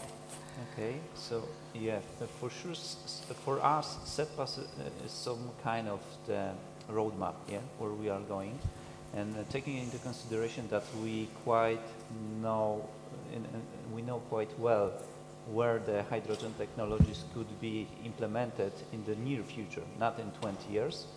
We know what should be in a SET Plan to boost the development of the hydrogen technology in Europe, to be still the leader, not to give the leadership to other, let's say, geographies in the world. Yeah, for me, it's the alignment of the different strategies for the future. I mean, you are talking that all of the stakeholders needs to be tackled, but you need someone who are external, someone who has the different information from all the different parts and how to be integrated and to do in a good way for everyone and try to comply with the different strategy you have to define. And not to lose time and money, because otherwise if you are repeating something that this has been done, I don't know what, in Poland, for instance, copy and paste. I mean, this is not the case, but try to profit the expertise in another different projects. It has been already done, and the results has been positive, and try to use this in order to increase the engagement or the challenge, or try to rephrase the strategy. And I think this is the most important point. Shall I add something? Yes, please. Yeah, I think, as said before, what is important is the cross-cutting aspect. So maybe after a short assessment of the upcoming projects, keep supporting real-life demonstration of complex systems, because that's where the challenge is. And you're not going to do it in a lab, neither in a company. You need companies to work together, and you can only do this in a living lab or a big demonstration activity. So we really need to focus on that from my point of view. Go ahead, If I ask a citizen from Crete what is SET Plan, I'm afraid difficult to answer. So for me, I think we need to have a very strong collaboration and try to translate all these messages, policy actions, into simple messages in order local stakeholders, citizens, to understand all these concepts, processes, everything. And for me, all this project, I think the target is not just to develop a new concept, but how we can exploit all these different social, technological, business frameworks in order to exploit all these frameworks in order to support citizens and to increase well-being of citizens and how citizens can live better in their communities. So I think for all of us, this is the key target, and I think this will be also a high impact for our communities. Yes, I think very good. If, as a moderator, I can also, we've been talking about the stakeholder engagement, so of course, I guess we would all want the SET Plan to be maybe less of a national level business, some government business, and more also including the stakeholders and these complex issues that we are talking about today. We have time for another question, so does someone else want to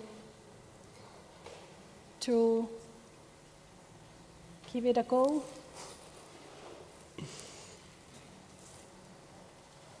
No one?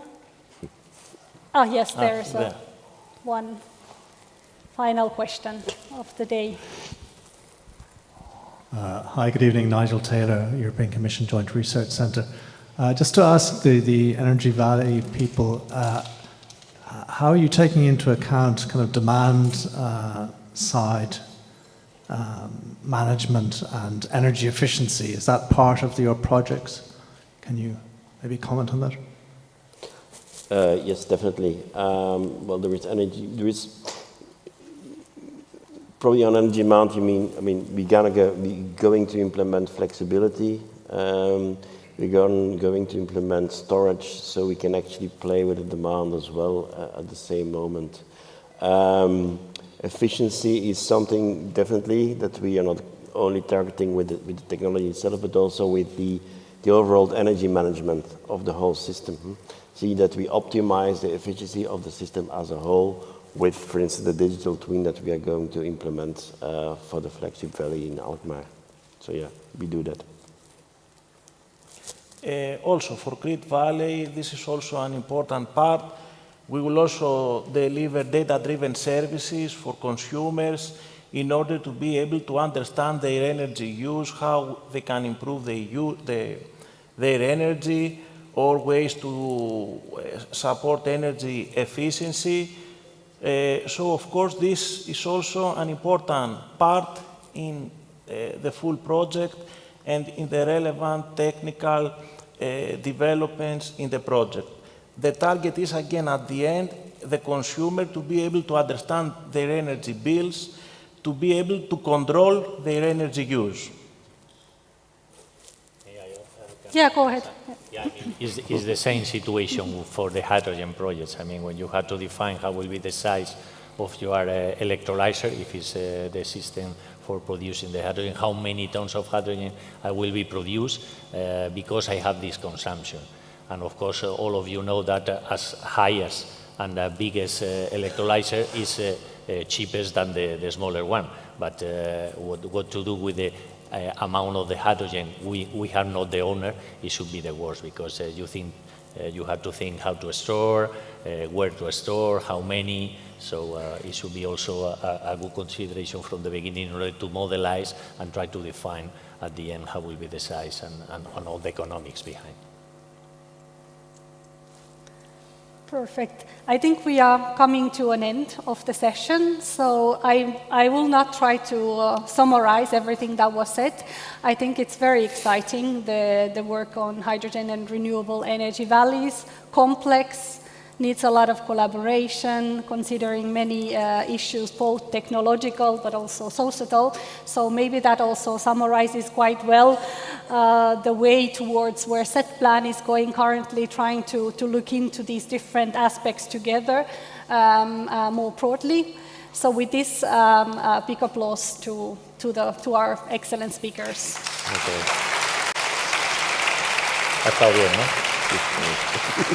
Thank you all very much. That was a very enlightening final discussion. However, the evening is not done yet. We actually have a wonderful dinner organized at the Maritime Museum in Barcelona, which starts at 8:30. Now, as you exit the building, you will find buses that will make a first stop at the hotel. Those of you who would like to get off and freshen up, you are welcome to do so, but then you have to make your way to dinner by yourself. The rest of you that stay on the bus will go directly to dinner, where we will have welcome drinks waiting for us before we have our dinner. Tomorrow, the buses will depart at 8 a.m. from Barcelona, and you can find the location of the pickup point on the website and simply asking the staff organization. On behalf of everyone and myself, I thank you all. I hope you have a fantastic evening, and I will see you all tomorrow. Thank you very much.